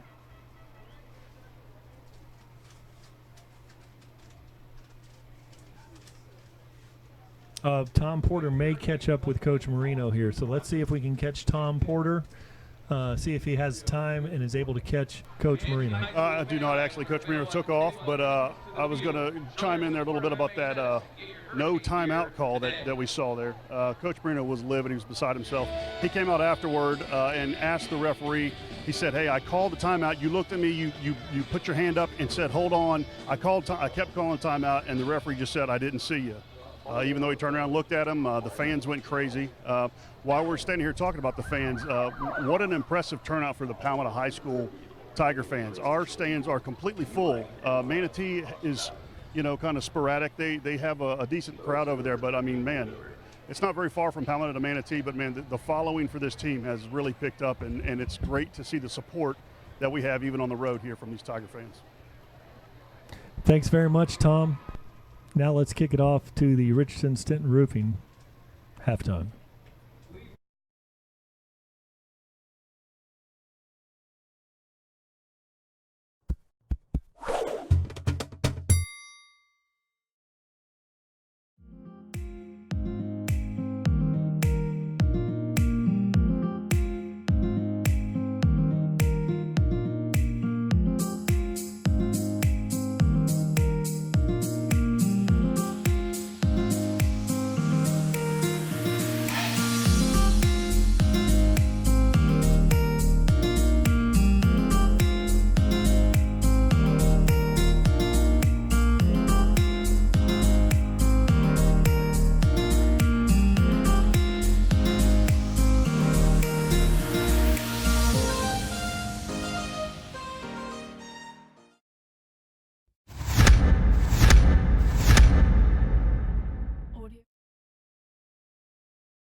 PalmettoTigers.com, and you pick the red and black or varsity level membership, and you will get access to catered food from Hickory Hollow. You'll have a field viewpoint, which is fantastic, and we're getting rave reviews on it. But we're also going to be organizing some alumni things. So anyway, with that, Brian, I'll turn it back over to you. Now, like they used to say, does the free bowl of soup come with your hat? But the hat you have on tonight is the IPFAM hat. I pay $5 a month. That's a nice looking hat. Yeah. Now, is that part of the package, Bill? Yes, thank you for pointing that out. I want to make sure that people understand if they sign up as a booster member, they're not just giving money randomly. First of all, you're going to get something for your membership. Everybody at the IPFAM level gets at least a shirt. They get a decal for their car, and they get recognition on our website and in our game program. If you get to the higher levels, there are more perks for membership, and you can go online and you will see what you receive. Everybody is going to get something in return for their investment in the program, and all of our money goes back to the programs that we support at Palmetto High School. So we are a volunteer group. We are a nonprofit group. Your money counts towards the young people at Palmetto High School, so it's very important. So give what you are able to give, and you will be recognized and you will be appreciated. Hey, Bill, thanks very much. We appreciate you. A great job that you're doing with Palmetto Boosters. You know that it's raining out there, so don't let that back door hit you as the pros, Ken and Rick, slide in there on your way out, and keep that hat might keep you dry. I've known Bill for a long time. But, in this game, during the Richardson-Stinton halftime report here, we've seen the Palmetto Tigers have some issues on defense. Specifically, the big issues are really simple, lining up offsides encroachment. They're calling that very tight tonight. And then we've seen a lot of problem when Squitieri is rolling out either to the right or the left. The little drag routes across there to Fordham and Jackson have been relatively open, very open in the middle of the field, been a problem. But, with an offense like the Palmetto Tiger offense, it's a 17-7 lead. We are certainly not out of this, but we'll prepare as Manatee will take the kickoff. Rick? Well, we have to come out here right now. We have to forget about the first half, and we've got to hopefully do some work defensively and quit allowing these easy crossing routes to occur on every drive. The linebackers, I'm having a hard time picking up, and we'll have to look later, but the linebackers are just not covering. I don't know if they're trying to play the run and they're trying to shoot the gap and sack the quarterback, or what's going on. But when you have a receiver wide open on every play, they could run that crossing route. I would run it until we stop it. I mean, they're just getting everything done. And then with that running game right now, it's giving them everything they can handle. But this is a very smart defense. They're very physical, a lot of pride here. We've got to stop Manatee on this first drive. And then offensively, we've got to start making the plays that we know we can make, right? I mean, we've got playmakers out here just like Manatee, except for that one drive where we got stuffed there on the 2-yard line. We've done fairly well. So we just got to come out here and make plays, Kenny. Yeah, absolutely. Ever since they made the change at quarterback with Squitieri, they have been really moving on all cylinders and running and passing, and hopefully that's why you have a halftime where you can go in there and make those adjustments, and we can get these things corrected and get back in this ball game, gentlemen. And never has the kickoff coverage unit been so important out here on the boundaries. We have Wester, and on the far boundary, I think we have Wells out there on the far boundary. And this, if you're going to cover a kick, this is the time to do it. And you see where Fordham is, right? Yeah, right in the middle. Yep. That's where he had him last time. Yeah, and to counter, 42 is going to be Rafael Gonzalez, stronger leg, so he's going to kick it from now. He takes a pooch kick. He calls a fair catch there at the not a bad 23-yard line. Nice kick. Now that is an excellent job by Robbie Stevenson. That's you'll take that when there's dangerous receivers like that. 23-yard line, great play by the special teams unit. Right, you want to keep them. We were talking last week, keeping them inside the 30. Coach Marino wants them inside the 20, but Nobody's hurt, and usually a special team big play will turn a game around, and we just eliminated that. Now Manatee's taking this one. Ball is at the 25-yard line. Squateri's back there with a big back in the backfield with him, and I expect a heavy dose of that young man this half. He gets it, and he's arm tackled there by Bembry, so that's a great play on a very large back. Yeah, that was a good job by Bembry. I mean, he's got a offensive guard on his back as he's trying to get one arm free and get out there and make a tackle, which he does. You know, we haven't really called Matty White's name very much tonight. I know I don't see him in here to begin with on this first drive by Manatee, but you know, we've got Dozier back out there. We've got number 52. Rumpf. Yeah, Rumpf is there, and Bembry, of course. So I think they're trying to put maybe a little bit more meat out there on the line. So Manatee's got this one. He's got Kyrie Jones in the backfield, and this time he breaks a tackle or two, and he's going to go for about a 8-yard gain, so that's going to bring up a very manageable 3rd and 2. And there's the big back. You know, you expect to see a heavy dose of that young man this half. Well, you know, it's easy for us to stand up here and say, but those other guys, I mean, you got to hit them low, and you got to wrap up those legs, and you know, that's really the only shot that you have to contain him somewhere close to the line of scrimmage. Before he starts leaning forward, right. or we're going to see these 8-yard gains. Now 3rd and 2. Squateri's looking the field over 2 receivers on each side. And now Palmetto sells out and he creased them. The Bear has creased the Bear coverage. And so that goes for a big one. And that's a concern when you have an 8-man front, roll it up there, and you got a big back like Kyrie Jones. You know, they'll crease the Bear occasionally and comes up with a big play. And he's got those nimble feet for a big man, young man, 9th grader, and easy run, and first down, move the chains. Yeah, right now, since about the the second quarter, they're having their way with the running game. When they made the quarterback change. Yeah, absolutely, Kenny. I mean, they're running the ball effectively, and we're having a hard time containing that line of scrimmage. Palmetto in a 4-3 look this time, and now Squateri fakes the handoff, goes the middle of the field, and he's going to be tackled after about a 3-4-yard gain on the play. And he's just trying to keep the defense honest there. Hey, I can run the ball too. I probably don't have the best speed, but again, the defense is struggling when you've got the athletes on the outside. Quarterback is managing the game well. We talked about that before.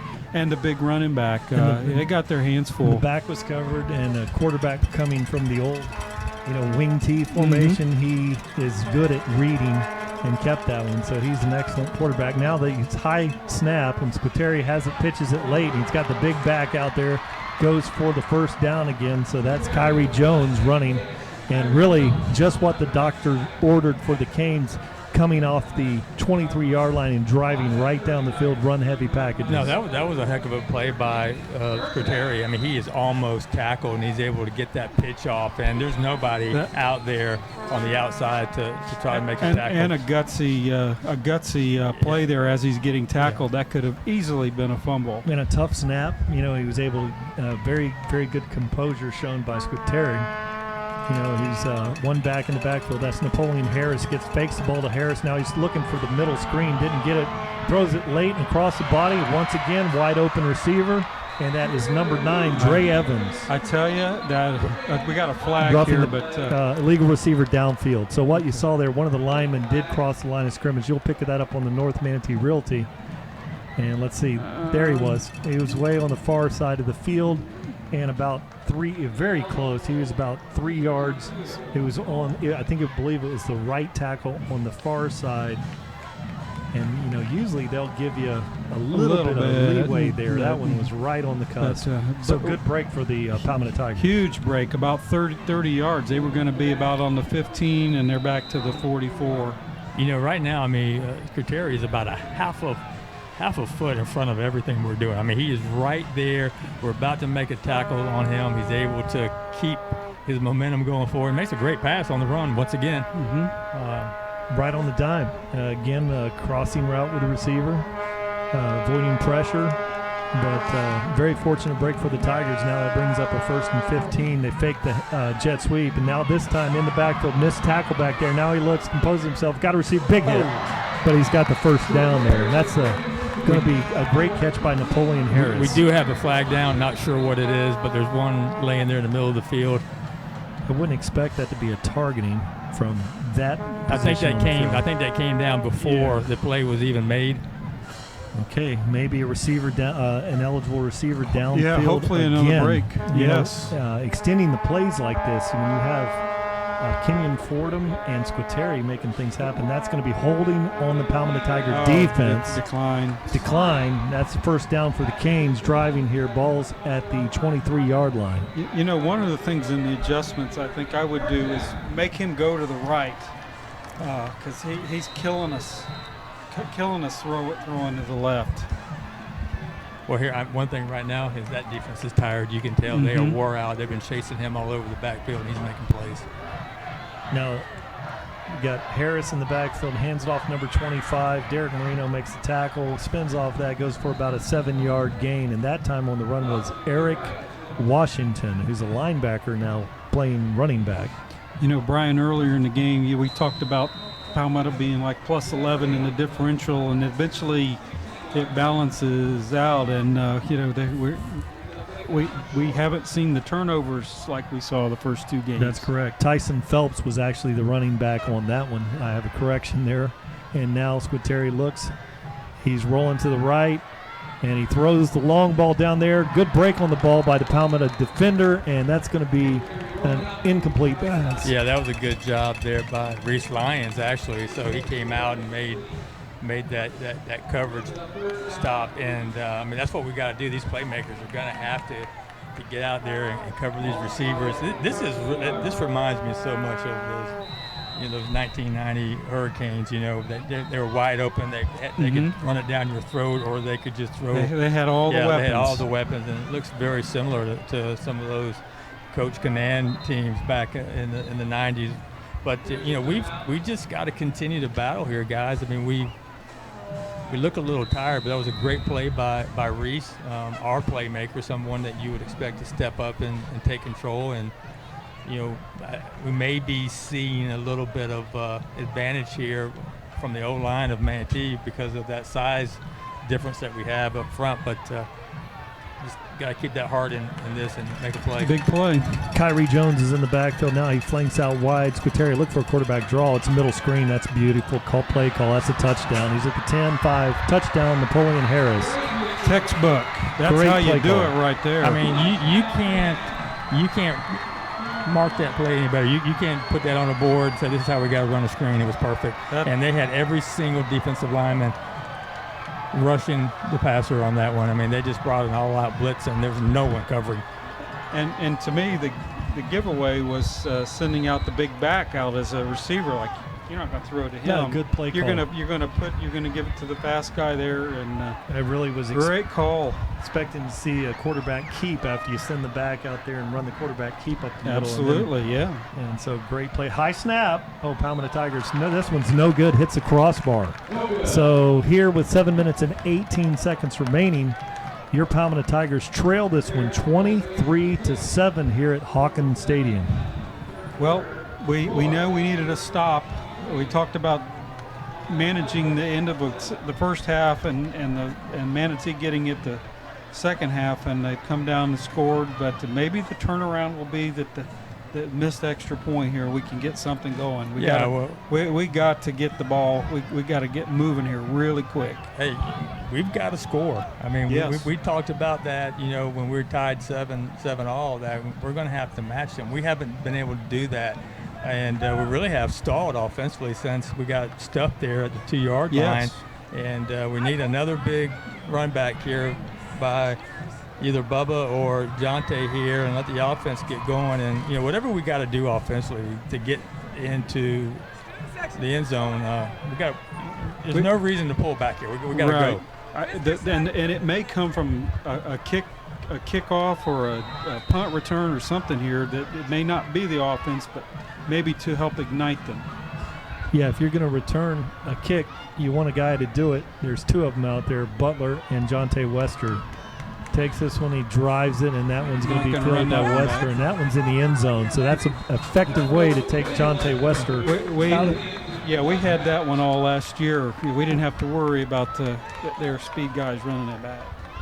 Right now, we need the offensive line to really suck it up here and give Anthony time to throw the ball and open up holes. But Kobe's got to get in this game. We've got to get him involved somehow, and we've got to get those speed players. We need to get Bubba involved and Jonte, and really we don't have a lot of time. The time of possession is way out of whack here, guys. Manatee's had this ball most of this game. Marino's got this one. He's looking it over, and he throws a slant there. Good catch, 9-yard pickup, and that's going to be Kobe Mays. And he's going to have to take a play off here because he lost his helmet on the play. So that's going to shift things around. Expect to see a run here, and entering the game is Logan Pizzano now to replace Kobe Mays on this play.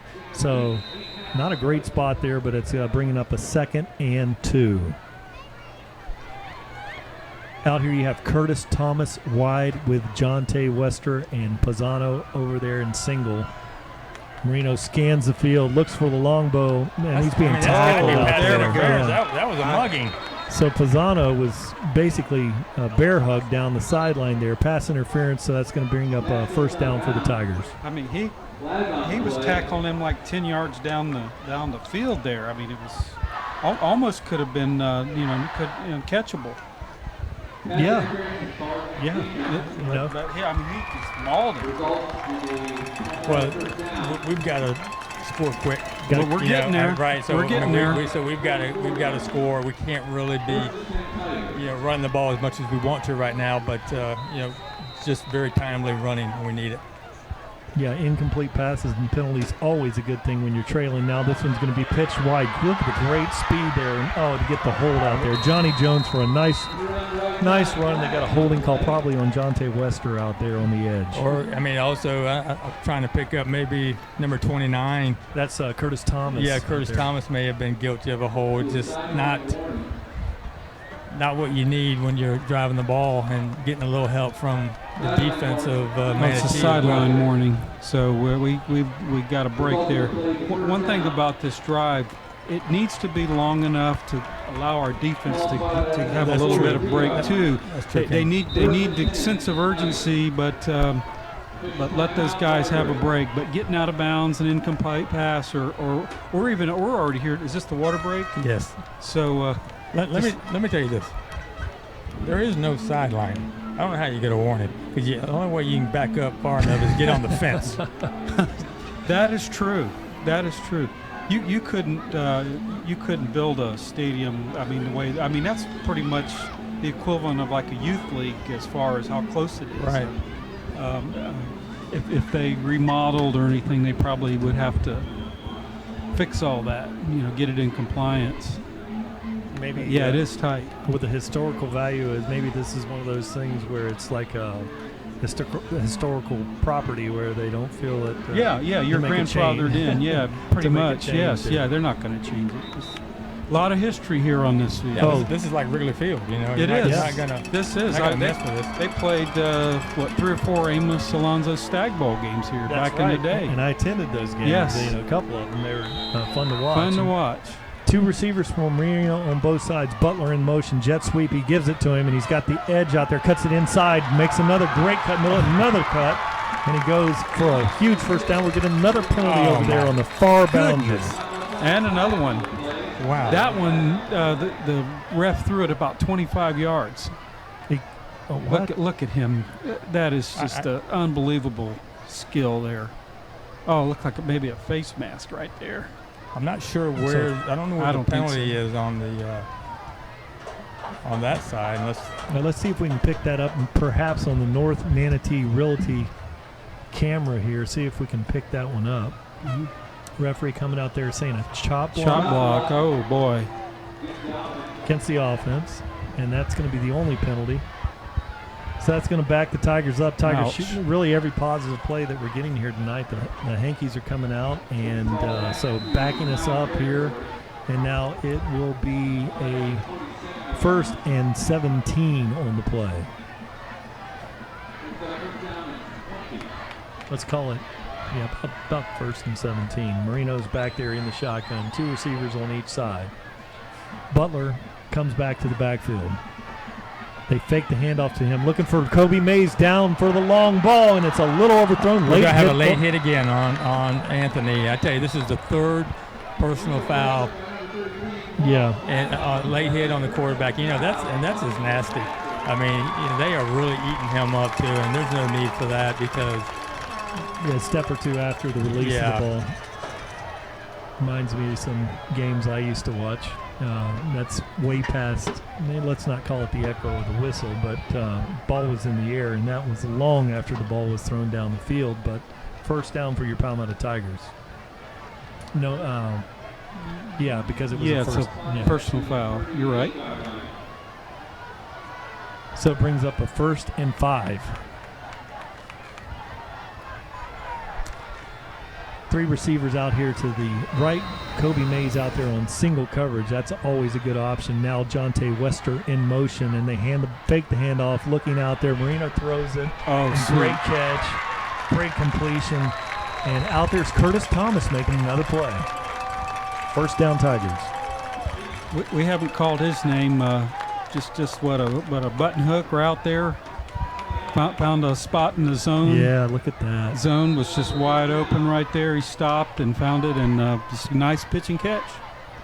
Marino looking the field over, and he hands it. Johnny Jones, he's got a big run. He's looking for the edge. 10-5, touchdown, Johnny Jones. A great way to answer, guys. And now we really got to concentrate. Don't want to ruin the moment. We've got to come back here defensively, and we've got to make a stop here because we're not we're not in a position where we can give up any more points here. Time is going to hurt us, and we got to get the offense back on the field, and that's what we've been looking for. That's what we know we can do. Great drive, take those penalties out of it, but we're getting the end zone. And it allowed the defense to rest, and they only used a couple of minutes off the clock. So mission accomplished. Yes, now the defense needs to come out and respond as well. Got to make this extra point here. Make it a 9-pointer here. Kicks up, and it's good. So now your Palmetto Tigers trail in the Cross-River Rivalry 23-14, 5 minutes and 48 seconds remaining. The Palmetto Tigers, guys, we've seen so many forced fumbles. It's time. We've had a little bit of time where we haven't seen that in this game, a big difference in this game, and it's time to have one of those fumbles here. Hey, guys, that last throw to Colby Mays there, he doesn't have a problem getting open. He's going to have a rough time in film review on this. That's 2 passes now, one in the first quarter and that one there. The first quarter one was a little uncatchable. That one there, both times he loses the ball and he slows down, and then he catches it. I mean, he sees it again and then starts to accelerate, and it's just enough to put him out of the reach of that ball, maybe a dive to catch the ball. He's slowing down when he loses the vision of the ball. So definitely something they're going to point out. He's really going to have to work on that, but he's wide open. I mean, he's open for these catches. He just really has to focus on maintaining that speed throughout the route and just waiting for the ball to be there. Great delivery there, as always. Rico Pizzeria sideline report provided tonight by Rico's and Tom Porter. So this is a big one here. 5 minutes and 48 seconds. The Palmetto Tigers are kicking off. They've done a great job of disguising their kickoff approaches, and this one is going to be Gonzalez coming off the injury to come back in here and kick. And he skies this one once again, and that's going to be fair caught at the 21-yard line. Great play. Great game plan. Yeah, so the game plan as far as the kickoff is working. Unfortunately, we're not being able to take advantage of that field position. So really, I just really hope that the defense can come out here and hopefully they got their breath back and they've got their stamina back, because they really need to get disruptive here, and they've got to stay in those gaps. They got to start taking this run game away from Manatee and get this ball back. It's time. You're spot on, Rick. 3 receivers to the right, 1 single out here to the left. Harris in the backfield fakes it out there, throws a little bubble screen out there, and that's going to be caught. And it's a 6-yard gain. 8, 10, 15, 20, 25, puts his foot in the ground, breaks another tackle, and then Keon Fordham all the way to the 44-yard line. And that was a backbreaker right there. Well, here's another thing, Tim. We got number 55 for offensive lineman for Manatee that's actually blocking one of our defensive players on the track over here, on the sideline. You know, I just. Yeah. And maybe we can catch it right here. I mean, look. I mean, right there. Oh my goodness, 55. That's he could knock him up in the stands. That is 5 yards off the playing field. So he's on track. 1st and 10. Squitieri now has 2 receivers out on each side. Sends Fordham in motion, fakes the sweep, looking for the middle screen, and he's got a big hit out there. Ball's on the ground, but that is an incomplete pass. And that's going to be Ellison. I think that was Ellison that made that hit there. Number 9, Ellison Bradley, came in there and just took a shot and jarred that ball loose. Good job by him. That was a big play, really pretty well-designed play there, but Ellison Bradley sniffed that one out. And they looked like they were going jailbreak screen, but then threw it out there, kind of a bubble look. And great play by Ellison Bradley. That's one play. 2 more. 2 more. 2 more to stop them. Harris in the backfield. Draw play. And very nice tackle there. And that's going to be there's junior, Floyd Dozier Jr. Floyd Dozier. Yeah, Dozier right, getting that middle, stuffing that middle up and making a good play there. And he was up the field and peeled back. And we've seen Floyd Dozier Jr. at his size. Generally, when you get that far upfield with a defensive tackle, they don't have the speed, especially 275 pounds. They don't have the speed to peel back and make that play. 3rd and 7, a big one here. Manatee Canes have this one at the 39. 2 receivers on each side of the formation. And they fake the handoff. Oh, and he puts a move on Rump, running 1st down. Squitieri's still going forward, takes a hit and down. But big play by Anthony Squitieri there. And we had him a couple of times on that, and he just does good enough to keep you honest. They kept him from going to the outside. 1, 2, 3, 4, 5 Tigers in and out. That hurt. That was a backbreaker. That on a 3rd down and long, that would bring up a punting situation. Let them off the hook now. They got the big back there, and that's going to be back there is Jones. He takes it, and he's dragging Charles Miller forward for about a 6-yard gain. I think they do that on purpose. Get it to the quick guys, get us tired, and then they bring in the big back and just finish us off here. This will be an interesting counter. Bembry's coming out of the game. Matty Wyatt on the line of scrimmage now. Very undersized, but extremely quick. Let's see if he can shoot the gap here. 2nd and 5 for the Canes. Taking the ball out of the shotgun. Hands off to the big back, middle of the field, and he's going to be gang tackled there after about a half-yard gain. So that's bringing up 3rd and 5 again. This is a big one here, right here. Watch Bembry here. Hang with him. Yeah, there he's finishing him off. So great play by the defensive line on that very big back. Now, if as the game has progressed here, what Manatee has come out here on these 3rd and 5s has been the places where you see Squitieri roll to the right or to the left and hit the crossing route. Let's see if there's been some adjustments, and we have a stoppage of play on the field.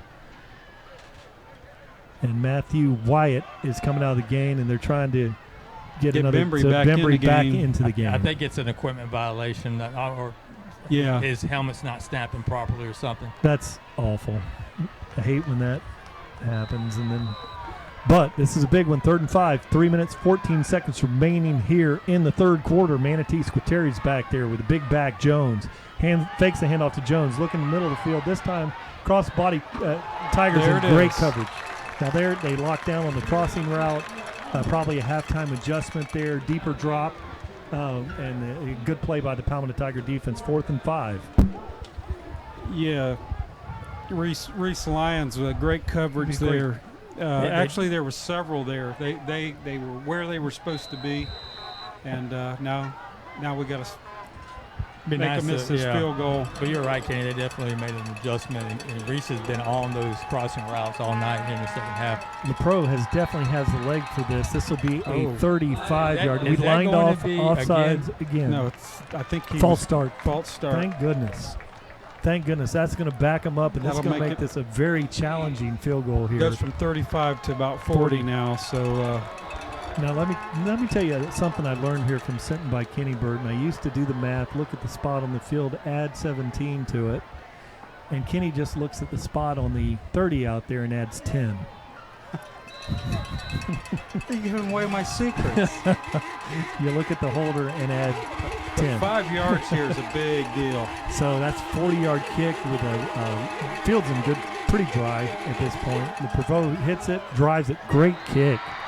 Mashes that one through from 40 with lots of room. Made it look easy. So with 2 minutes and 46 seconds remaining, Palmetto defense stiffens and holds, but they still come up with a very long field goal. Palmetto trails this one 26-14. Still in this game. You know, going back just last 10 years, Manatee has had some outstanding kickers here. I mean, they have just produced. Yeah. Every year they have a kid that not only kicks the ball well, kicks it far and well. Yeah. And the one thing about Manatee, they've been through Canaan a couple of times, and then and now Coach Shakir. Dennis Stollard has been there like 100 years. He does equipment, he does the kickers, and that is his passion. He's a great guy, and he coached Robbie back in the day, and has got somebody there with him. Philip Chaltis, who I worked with the Gladiators, is also helping him out. And he could not be happier tonight after last year with the punt. As a special teams guy that's been around it with the poor performance of Manatee last year, he has to be thrilled with the special teams performance by the Canes here tonight. So we're going to return this kick, get a kick out of good service with DeVito's Auto Repair. Visit Tom and Vincent and John DeVito. Now this one's deep out of the end zone here. So Palmetto Tigers going to take this one 1st and 10 from the 20. It's kind of not fun being on the other side when the guy kicks it in the end zone all the time. It takes you away. We were definitely, it was nice being on that spoiled side. With that for 3 years. We got to see that on a regular basis, and it takes that one threat away every time. It takes that out of the opponent's hands, and we got to the point where with Alfredo Freddy Manriquez. We got to the point where the guys forgot how to cover kicks because he could drive it out of the end zone through the uprights. When he would miss it, they'd freak out. Yeah, hold on here. So Marino has his 3 receivers, probably have some type of sweep action coming here, and there it is with Butler, and they fake it to him. They look to the middle early, and Marino looks toward the way he's going to run. He's got plenty of running room, and he's got to shake a defender. Nice move there, and he gets out of bounds at the 33-yard line. So good play. 1st down, Anthony Marino. Yeah, that's something that we're going to have to continue to exploit here, and Anthony sees it, better than anyone. But they know we're going to pass. They're playing deep. They're trying to keep those receivers contained, and Anthony may end up having to run this ball a lot if we can't get a receiver open. I like the progression that he made there.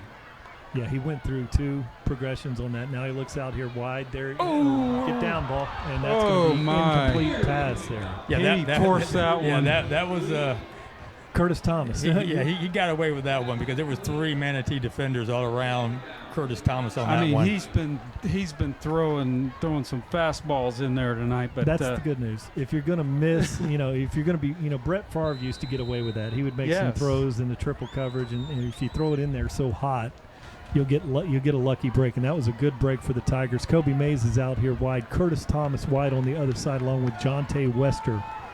Johnny Jones in the backfield. Wester in motion, and he fakes it. There it is.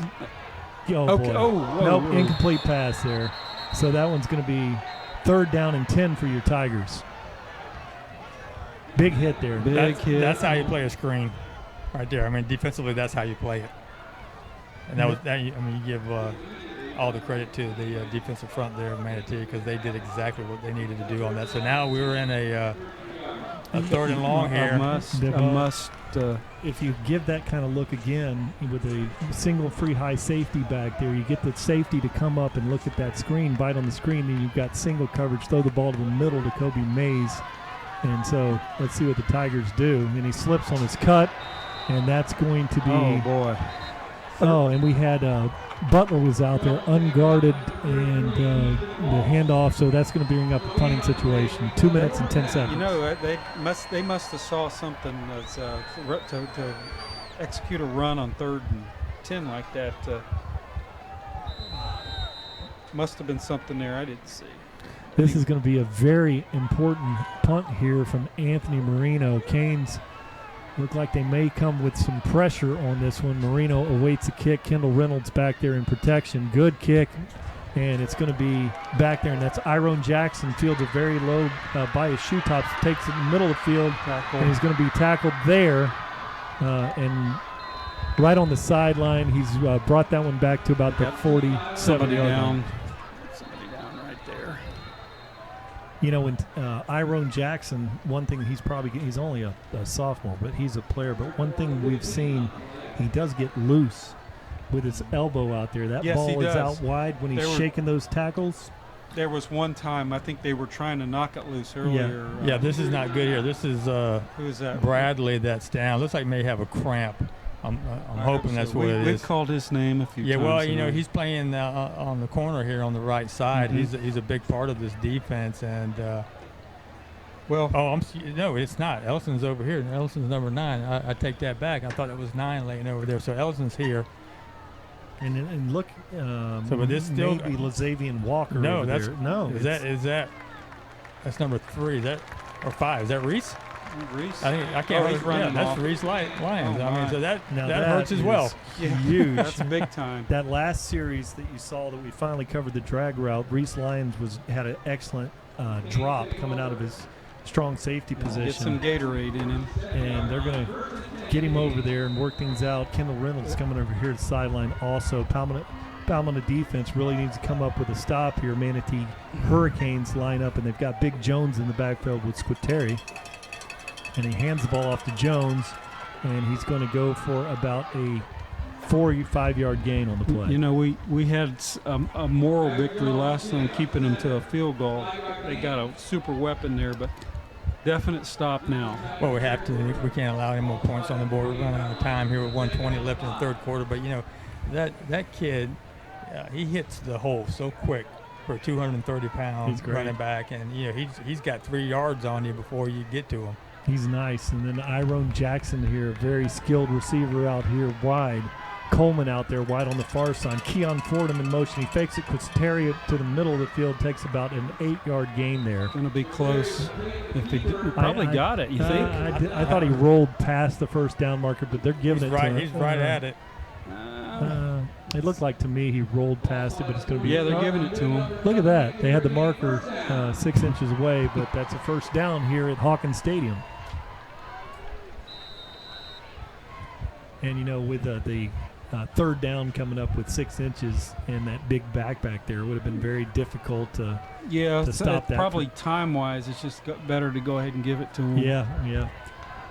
Stops the clock momentarily. 33 seconds remaining here. Manatee not going to let the clock wind out here. Squitieri takes that, hands it off, big back, big hole, nice feet by the back again, and there's Wyatt coming back to make a play, but not after a 7-yard gain.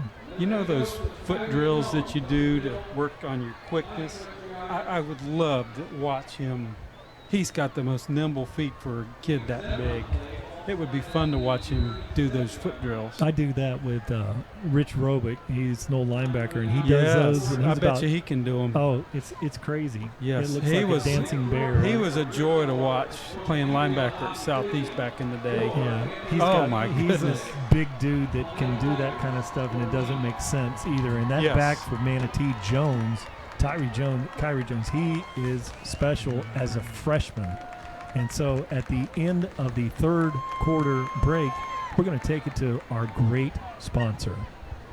Hi, this is Alan Conley. And this is Chris Conley from Conley Buick GMC. Home of the Lifetime Limited Powertrain Warranty. Now, till September 4th, it's time to save on a new Buick. Save up to $5,000 or more on select new 2018 Buick Encores. Save up to $3,000 or more on select new 2018 Buick Enclaves. So get down to Conley Buick GMC, Cortez Road West in Bradenton. Visit ConleyBuickGMC.com. Home of the Lifetime Limited Powertrain Warranty. Only at Conley Buick GMC will we treat you like family.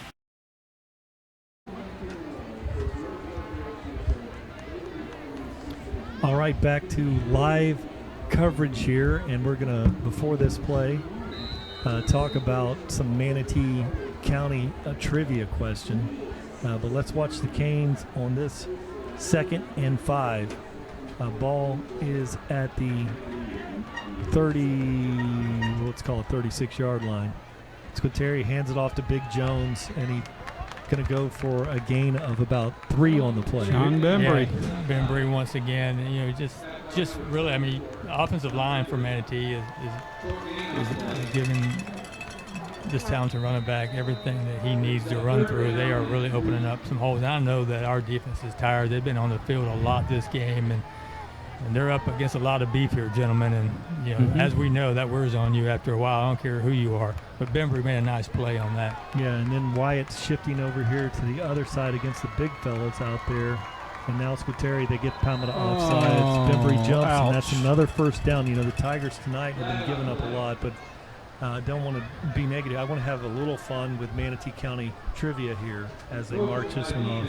During the 2012 college football season and prior, the University of Alabama had not trailed in 10 straight quarters or 10 straight games. What former Manatee High football player took the snap on the Ole Miss scoring play as Ole Miss took the lead and broke the streak? We'll get back to that one, see if you can figure from that. Squitieri's got this one. Low snap, picked it off the ground. Great play by Squitieri. Back goes for a 2-yard gain, but another great play by Anthony Squitieri. Did you have any answers for that? During the 2012 football season, Alabama had not trailed in 10 games. What Manatee High football player took the snap on the Ole Miss scoring play as Ole Miss took the lead and broke the streak? Our guys in the trailer got it up there on the screen. When we talked about it earlier, I thought you said 2002, and I knew that was Tom. I knew it was past Tommy Frazier, so not him. But that's way beyond. Who took the snap as Ole Miss took the lead versus Alabama? Anybody got any clues? Yeah. Well, we got a player down, and Mike Goff got hurt on that last play as we pondered that question, and he's coming off the field, not really sure. So it was an Ole Miss player. Old Miss player who took the snap on the scoring drive, and Alabama had not trailed in 10 games. Ole Miss took the lead. Who took the snap? Manatee High player. I know everybody's what people are thinking. I've got your answer, though, here after this play. Big play here for the Palmetto defense. 2nd and a long 9 for Squitieri. Hands the ball off to Napoleon Harris, and he breaks tackles, runs forward for about a 6-yard gain. Who was it, Brian? Well, the answer is Chris Conley, the business elite and fleet manager at Conley Buick GMC. I threw a curveball at you. Chris was holding for the field goal that took as Ole Miss took the play. And that's actually him right there? Yeah, look at that. Wow. So now Palmetto in a critical 3rd and 5 here. Squitieri's got this 3 receivers on the left, one out here to the right. Squitieri scans the field, looks for the middle screen. Bembry gets his hand on it, breaks it up. So great play by Bembry. That's a lineman downfield because the ball was past the line of scrimmage and the lineman was downfield. So that was a legal receiver, ineligible receiver downfield. He's on top of that. Yeah, that's my call. I think it was a tip ball, so I think he's trying to blow it off. There's no way, man. Okay, it's still thrown past the line of scrimmage, but the guy was put down there. So they picked up the flag, but you're right. That's 2 they picked up tonight. So they're going to try to kick another field goal here, gentlemen? Well, it's going to be a long 50 25, so 42. What, 42, about 43? 42-yarder for Lafro. It's definitely, he can definitely make this. It's definitely in his range, and the wind, there's no wind tonight. What we need is a block right here, a cheap score. So he's got a good snap, ball's down, and he looked like he had a little got hitch. Under it. And he still makes it. Still made it. Had a little hitch in his giddy up there, still makes the kick. Yeah, he got under that thing, but if there was another coat of paint on it, he might not have made it. So, one thing we've Ouch. seen from that Manatee defensive line, and something I always look at with long snappers, they have an excellent defensive lineman there, number 44, Donovan Osborne, who's the long snapper on punts and snaps on some extra point field goals. And that's dangerous because the defensive line will get injured at the game, and then you've got a long snapper problem. Right. Yeah, I thought about that too. But in high school, you just got to go with your best guy. You want to have defensive linemen are hard to come by as well as long snappers, and that's just a chance you take. And you better have a good succession plan because yes, they do get injured, and we've held them to field goals, long ones. But what do you do? I mean, my goodness. You score sevens. Sevens is greater Right. than 3. Well, Is that Common Core? Common Core. Yeah. So We need 9 15 points. That can the be 2 time scores. is now for the Palmetto Tigers, right? So this sets up 15 points. So you would need a 2-point conversion, and then the right way to knot this thing up here. And that's what the Tigers look to do on this next drive. Lafro, and it's Laprevost is the way it looks, but it's pronounced Lafro, is going to kick this one off, and we were looking for him to drive this one in the end zone. He's got it. Yeah, that one's in the end zone. And that's going to be another touchback. What a weapon by Axel Lafro. He has definitely made a difference in this game. He is making me have fond memories of Freddie Manriquez. Left. He's kicking it that well. Yeah, he is a quality kicker tonight. Good stuff. He has a 42-yard field goal, a 40-yard field goal. I don't have that in front of me. Yeah, he's had 2 over 40, and he's had what, 3 tonight? At least 3. And a couple of those were made it by 10 yards. There were 50-yard field goals in his range tonight. Now Palmetto takes this one and really a critical drive here for the Tigers. 9 minutes, 43 seconds remaining here in the game. 2 receivers on each side. Kobe Mace. Marino scans the field. Changes things up. Looks now. And he's throwing it out there. Nice square in by Kobe Mays. Shakes the tackle, and he's going to be tackled after a nice gain on the play. First down, Palmetto Tigers. Right at the marker. That's a first down. Yeah, and that was great patience shown there by Anthony Marino just to let that play develop. And once again, he's looking at his playmakers. And Kobe's just, he's just a hands-on type guy. I mean, he's going to make those plays. He's scrappy, too. And he doesn't look like he can break a tackle, but he will. Marino looks, and he's throwing it down the long ball down the sideline. Back shoulder fake. Great catch out of bounds. Can you believe that? That's He a caught great that catch. ball. That's a fantastic catch out of bounds. Back shoulder fade away from the safety, but just a bit Watch outside. this. Oh, my goodness. He goes up and gets it.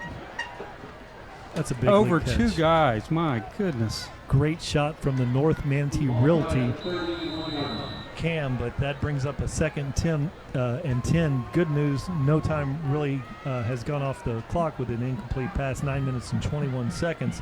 Palmetto coming out, hurrying up, trying to get things. Oh, he's underneath center. So he's got under center, and he hands the ball off. Good run there, good lane, and he goes for a nice 7-yard gain on the play. Generally, if he's been under center, it's usually a quarterback sneak because he's in the shotgun most of the time. They're just trying to keep them on their heels a little Oh bit. yeah, come out I with a like it. different I look. like the Yeah, call. I good- love the yeah, call. We good- got him. Good run there, by Johnny, right? And I mean, this is 4th down territory in my opinion. No matter what. Absolutely. Sure. Marino checks Yep. out. Good coverage there by the Manatee defense. Johnny Jones fakes it to Johnny. Marino rolls to the right. Throw it Not away. looking good. Now he throws it out there late and incomplete pass, and we're going to have a. He's looking at the lineman. Yeah, we had a lineman downfield on that. Is that? I don't. It was a number 55. 55. Gullet. Is Gullet getting down there, number 65? But with the quarterback scrambling, that's going to be a loss of down on the play. So really. We're gonna have to go for this, whatever it is. It's going to be 4th down. Yeah, it's going to bring up and they're waving off that. They're saying the ball was thrown behind the line of scrimmage, which it was not. They have picked up 3 tonight. That ball was thrown past the line of scrimmage. Sideline warning. Well, this is a big one. 4th and 1. This is the big one. 8 minutes and 41 seconds remain.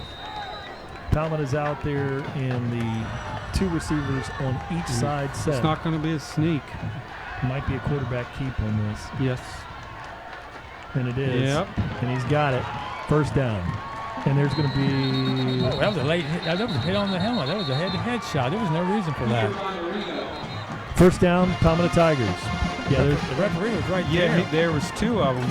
1, 2 right there, and they didn't see it. But we got the first down and live for another day here. We have got to... yeah, this is the first time we've really seen him run the sneak from the shotgun. Watch this at the end of the play. Right there. Right there, yeah. Yep. 2 receivers, both sides. Oh, we have a false start, and we had something over here on this left side, but we'll keep that in the pocket, and let's look at that one a little bit later. False start on the offense. 1st and 15. 8 minutes, 22 seconds remain. Here's the problem: is time is an enemy right here, and we don't have a lot of time to be back. In the misplay, we got to get in the end zone. We got to. Yeah, they haven't used a lot of time. It's just that seems. But we can't get across time the 50. is of the essence. We have got to score. You're spot on. Handoff, Johnny Jones. He's going to be tackled there. Drags forward for about a 4-yard gain on the play, and that's a linebacker that you will not normally see in Manatee High uniform. Number 41 is a 5'7", 160-pound Mike linebacker. Oh my goodness! And he plays some DB, but small Alonzo Houston. Yeah, that's that's something you don't see. You don't see it. No, you're. Kobe. Oh, ball is thrown high and outside, and that's going to be incomplete pass. Now it brings up a 3rd and 11, 3rd and 12 on this one. I like the play call. Just didn't connect. He was a little behind him. Kobe tried to come back and make a play. They had some good coverage there by the DB there at Manatee. And to Marino's credit, he has been. That's probably the first time he's been behind on a pass tonight. We really got to try to get Bubba out here. Little swing pass or Jonte, and let the speed, pick up those the first down. The yards after the catch. Manatee rolling back into a 2-safety set. Probably a good idea. Marino rolls right, throws the ball down the sideline, nearly picked off. Intended for Jonte Wester, so that brings up a 4th and 12 here for the Tigers. Interesting play call here. Do you go for it in this situation? I don't really think you have a choice, honestly. You don't. We got 7:51 left, Brian, and 2 scores with a 2-point conversion. Ideally, if you miss it, this is not where you want their offense to start, but we don't have a choice here. We haven't gone back to our early success in the middle of the field. No, we have not. So maybe we're setting something up here. We'll have to wait and see. So this is one of those times for us. If you got a special call in your pocket, you might want to pull it out right in here. Marino takes it out of the shotgun. Butler in motion, running a wheel route on this sideline. He's got it. He's open, and he catches it, and that is a first down. Beautiful play. Great catch, a great throw. The only better thing could have been that Bubba could have kept his feet up, but he makes a great catch there and much needed first down. We got another flag back there in the backfield, probably another personal foul, but let's check it out. Boy, the flags have not been going the Tigers' way tonight. But let's see how this one shakes out. That was a gutsy call. Obviously, this is going to be against Palmetto Tigers. Ouch. After the play, I would assume. And it's a lineman. Let's see if we can pick it up here. I don't know if the camera's going to stay. Lineman that's being What a good pitch and catch there on a 4th and 11. And a wheel route. Great call. All right, so that's gutsy call. Is that still going to be a first down? Yeah. And attack the yardage. So we're just going to lose the yardage. After the play, probably a retaliation. We want a lineman there, but that's still the first down for your Tigers. We live for another day, Rick. Wow. Despite that penalty. So that's a big one here for the Tigers, hanging tough. 7 minutes, 24 seconds remaining. Marino scans the field out of the shotgun. slot. And he throws the option out there. Johnny Jones gets a block out there on the edge. Nice block, and he goes for a 7-yard gain on the play. Running hard there. I tell you, he tried to hit that hole quick. He tried to get around the edge, and he did. And you really can't ask for anything more from Johnny. I mean, he has really picked up some hard yards tonight. And offensively, we haven't been as quick off the ball as we are used to. And I just go back to this very athletic defensive line for Manatee. Just like ours, not very big, but they get off the ball. Yeah, they've had an excellent game tonight. Now Palmetto looks, Butler in motion, fakes the jet sweep, Marino keeps it, and he's going to go for the first down, and he's tackled there after a big gain on the play. Big block out here by Matthews late. I think that was it? I think it was Luke Gullett, and we got to be careful on that. Yeah. I mean, we want them to drive down the field, but he's still a little bit amped up from that penalty that was called against him, and I don't know what the penalty was, what he did or didn't do, but that's retaliation. We have to be careful. Yes, we got to be smart. He's our senior leader on that line. The second guy generally gets caught, and that's what happened with Luke back there prior. But the good news is Palmetto Tigers are driving here. 6 minutes and 33 seconds remaining in the game.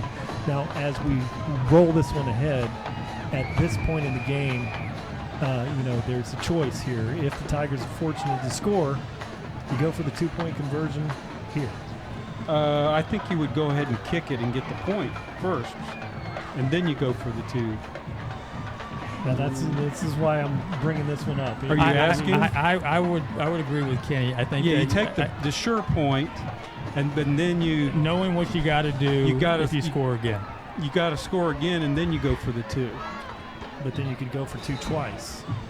Well, if you want to go for the win, yes. Yeah. He's playing for the win. And then we're going to pull this thing out with 16.2 scores. If you miss the 2-point conversion the first time, you have an opportunity to pull it off the second time.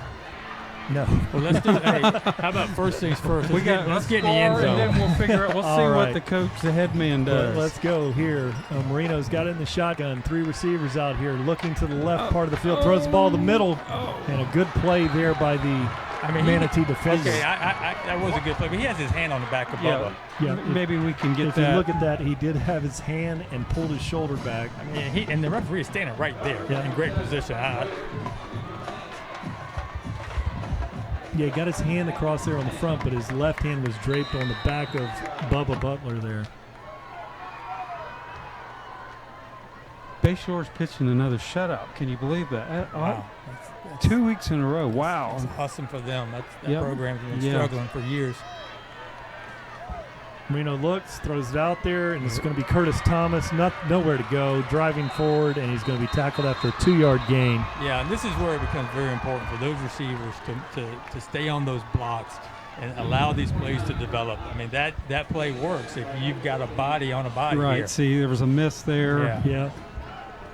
And it's hard to block those DBs. Yeah, and one thing about Manatee's DBs, they're good size, 6-footers out there around. They got good 6'1" free safety back there. So not a small bunch, and speedy. They can cover. A tough task for the Tigers. 3rd and 8 here for Marino. Looks middle field, nice throw. Yes. Kobe Mays, and he's got it more and in to the 1-yard line. Kobe Mays, great route. All right, so here's a question for you. Lord willing, everything goes good, and we score, and we get this extra point, whatever they do we onside kick? Yes. That's my question. Do we? That's a good one. Marino get in there. Keeper lunging to the right there, very get your late hands on up. the call. Yes. Touchdown. So your Palmetto Tigers have closed this one. Okay, they're going to kick the 20. point, which is what I was saying.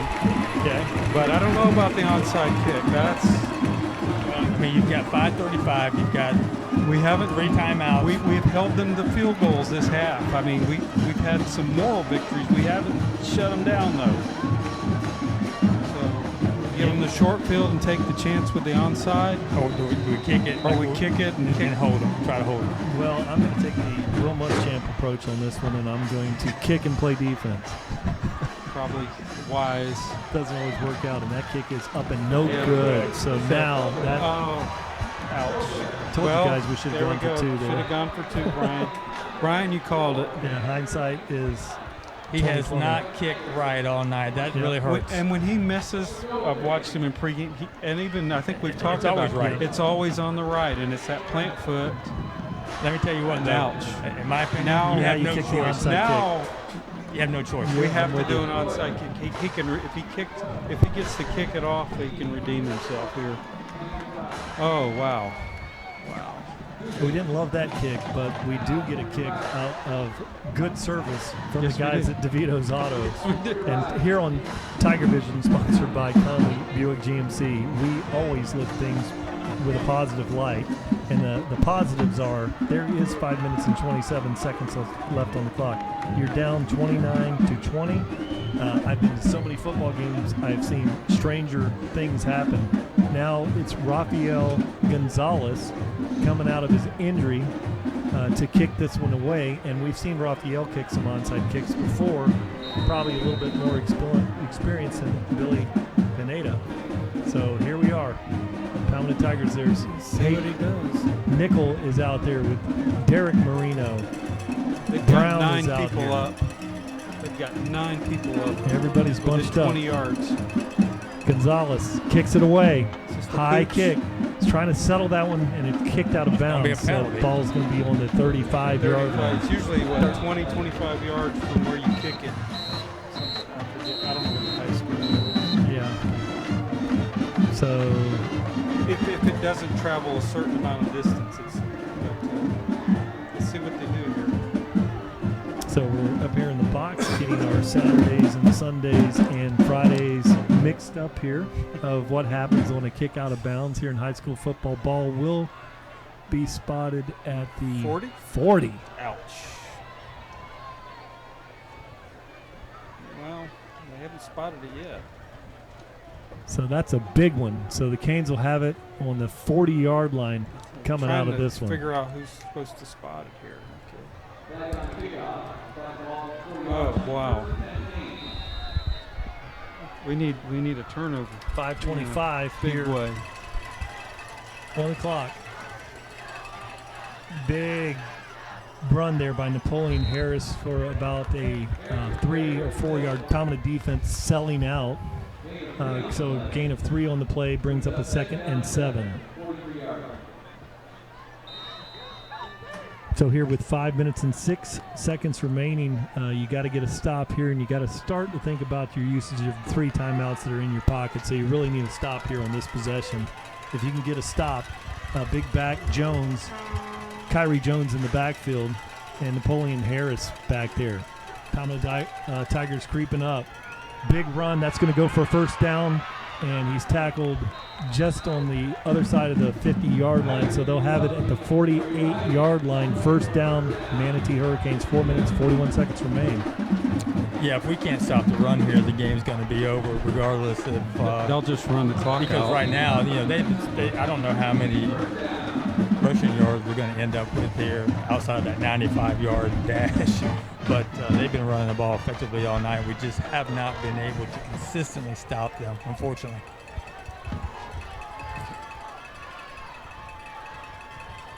So Jones is in the backfield, the fullback position. Harris is back there in the tailback, and he tries to cut to the outside, missed tackle the middle field. He's got a big run here down to the 34-yard line. So that's another first down for the Hurricanes. Clock will stop. They had him stopped. He's going to run this way, but then cuts back. He'll find the hole on the backside and runs for the first down.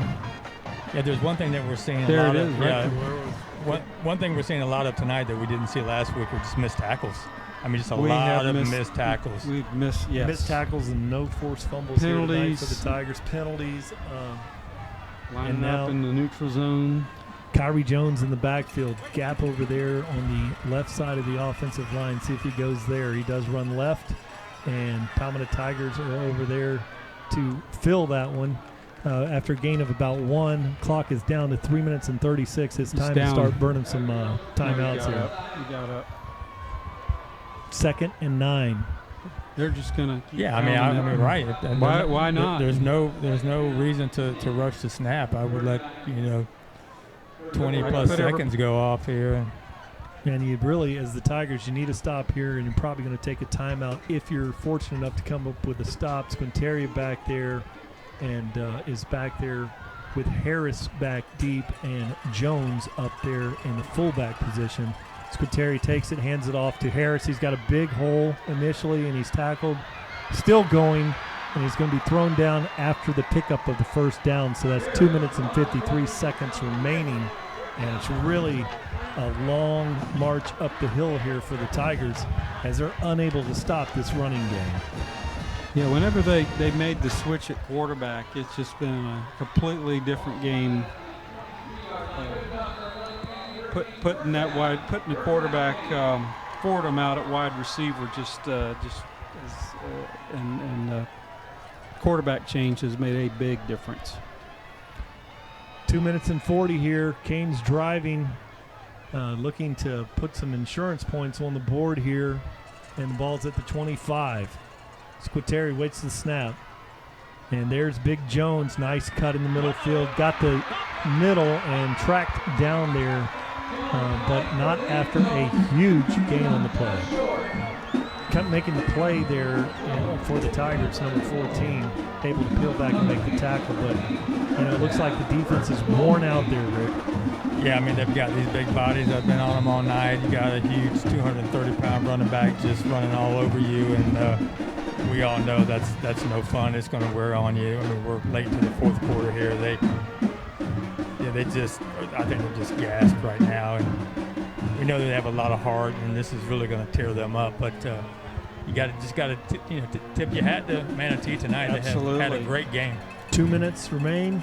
Big hit on the back. Nice play by Reese Lyon, playing with leverage here at the end of this one. Minute and 50 left on the clock. Palmetto's got to burn a timeout here. But 1 minute and 42 seconds remain. Second and goal inside the 5. The interesting thing we talked earlier was our kids have never lost to Manatee. Right. Up till this group. This group. So tonight's going to be the first time here. A minute and 24 seconds remaining. Second down here. Canes knocking at the door. The handoff to Harris, and he's going to be tackled there. Great play by Rump over there on the edge. So a minute and 11 seconds remain here. And then the other thing that I was doing my research on, if Manatee would have lost this game tonight, they would have been 0-2.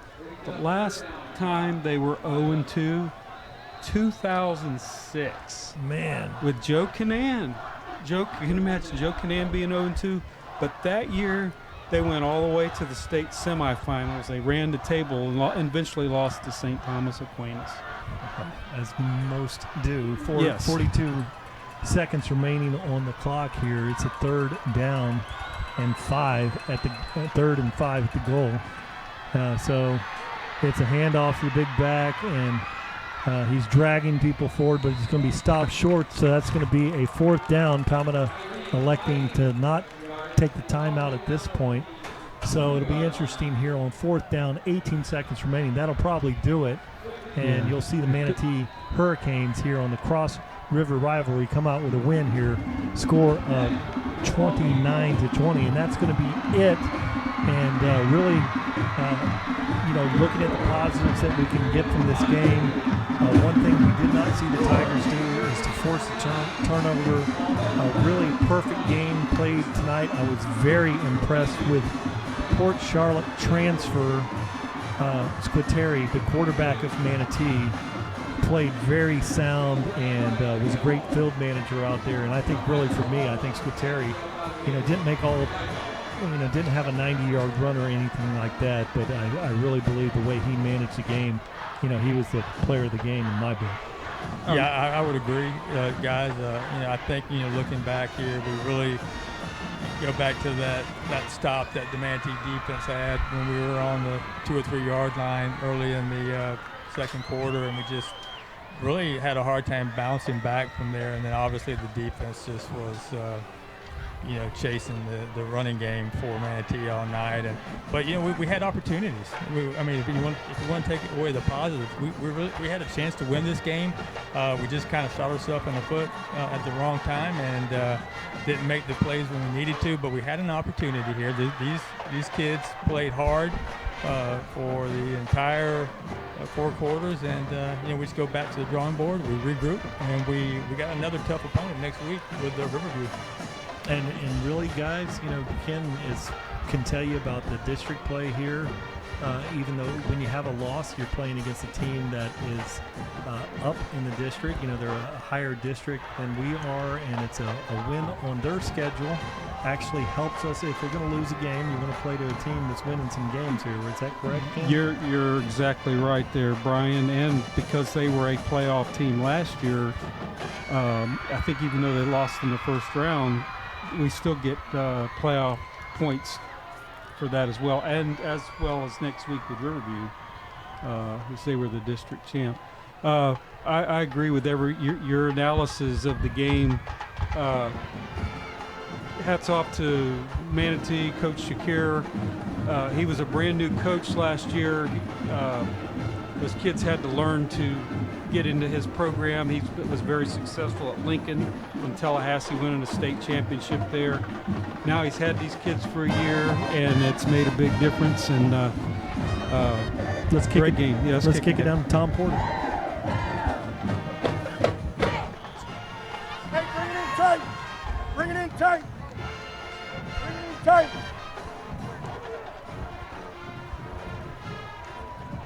Bring it in tight.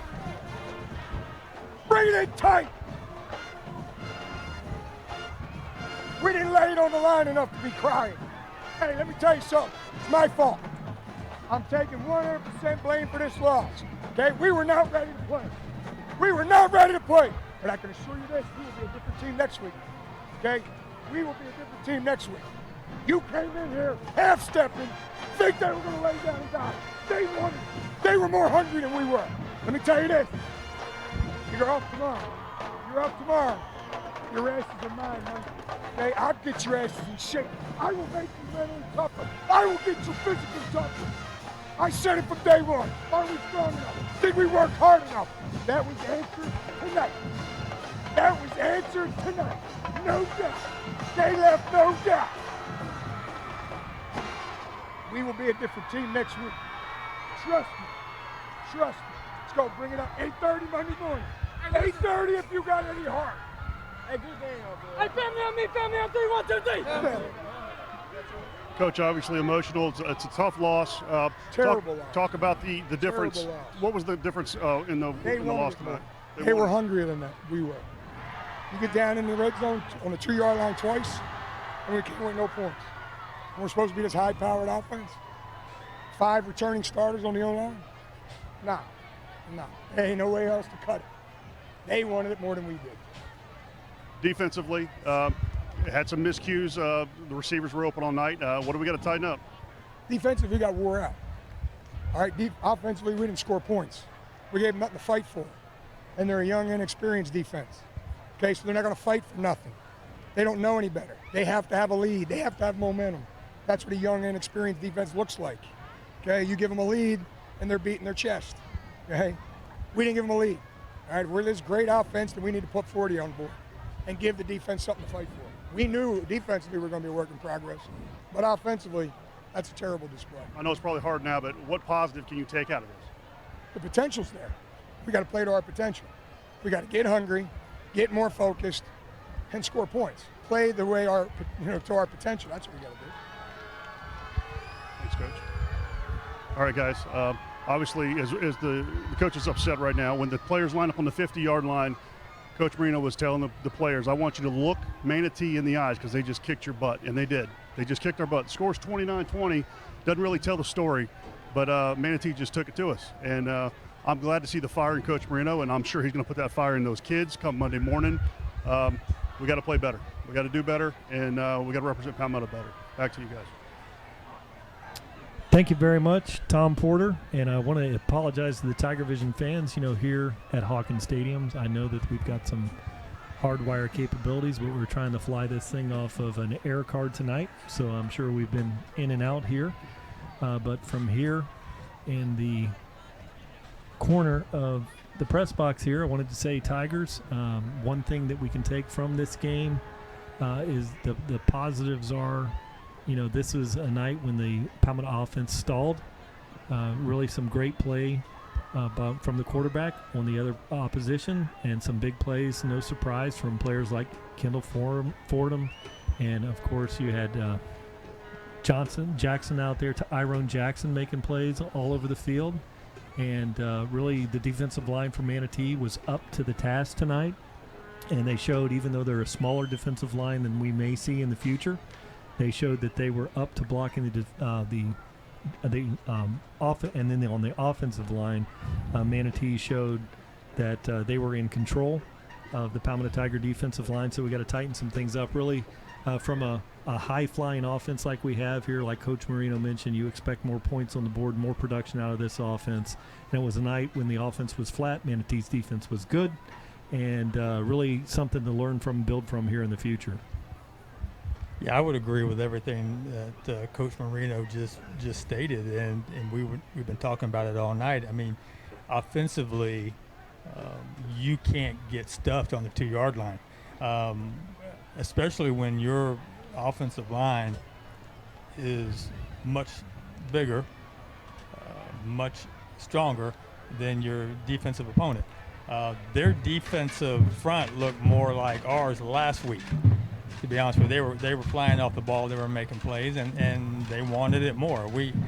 I don't know why we came out flat offensively. We have way too many playmakers not to have at least 30-plus points on the board every week. I know that they will figure it out, and we're just going to have to wait and see how they bounce back against Riverview next week. Hey guys, I'm here with Anthony Marino and Kobe Mays. Guys, tough offensive night for us. We were able to move the ball early in the game, and then we stalled. What seemed to be the issue with figuring out this Manatee defense? There was really no issue. They outworked us, plain and simple. I mean, everyone did their job. They wanted it more than us. When you get the ball on the 2-yard line, what do we have, 4 times or whatever it was? You got to be able to put that in the end zone. I mean, it's just unacceptable. We got to come to work each and every day, and we didn't. We came in, like my dad said, half-stepping this week, and it's just unacceptable as an offense. Early in the first half, we were completing a lot of passes over the middle. It was wide open. Did Manatee make an adjustment, or did we go away from the center of the field? We didn't go away from it. We were trying, obviously, stuff something new, because they're a defense. I mean, they're going to pick up what we put down. So I mean, some of it wasn't there, some of it was there. I just missed it on my part, and I mean, bottom line is we just got to come out and work harder next week. So Kobe, out there on the outside, you're lined up one-on-one with these guys quite a bit. You put some crazy moves on these guys on the side, but we connected a few times, but there were several close calls where we almost made a big play. What's the difference in almost making that play and making the play? You just got to make the play. You know, if you don't make the play, it don't count. You know, you got to play 100%, run every route 100%. And, you know, I was jogging. I had no heart today. You know, it was Okay.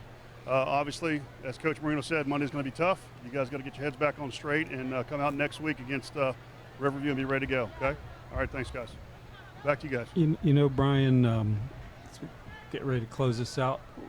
One thing that he said you said Manatee wanted it more. You know, they were hurt pretty bad with that win last year that we had, and so they had a year to think about it. But when you line up on the 50, look at those guys in the eye, because that's what we got to figure out how to get that look and attitude back here real quick. So I'm glad he told him that. Now I wouldn't want to have to go to practice Monday, but you know, that's part of it. They'll get through it, and we got a tough opponent. We got to get ready. Riverview won that district last year, so that's just the way the schedule falls. So we'll get back at it, Brian. You know, guys, I'm going to wrap it up here tonight. I just wanted to say the statement there by Kobe Mays, you know, players, we just got to make the plays. And tonight the Manatee players made plays, and we just didn't make the plays. And it was a really short statement there, but, you know, you got to make the plays. And so that really was a profound statement by Kobe Mays. But now for the Hungry Howie's post-game report, tonight's final score from Bradenton, Florida in the Cross-River Rivalry. The Palmetto Tigers 20, the Manatee Hurricanes 29. We would like to thank the #1 internet sports broadcast fans in the world, our Tiger Vision viewers, for watching. Be sure to join us again next Saturday, September 7th, at home in the jungle at Harley Stadium as we face the Riverview Rams. For those of you attending the game, be sure to wear your red shirts. To get your fresh Palmetto Tiger gear, you can now shop on the www.palmettotigers.com page. My broadcast partners, Mr. Rick Wells, Ken Burton Jr., Tom Porter, the Rico sideline reporter, and I, along with the production staff of Tiger Vision presented by Conley Buick GMC via PalmettoTigers.com, remind you that when it comes to great football north of the river, it's all about the one and only team, your Palmetto Tigers. One town, one team. Stay safe and be original. Show that Tiger pride. We'll see you next week. Go Tigers.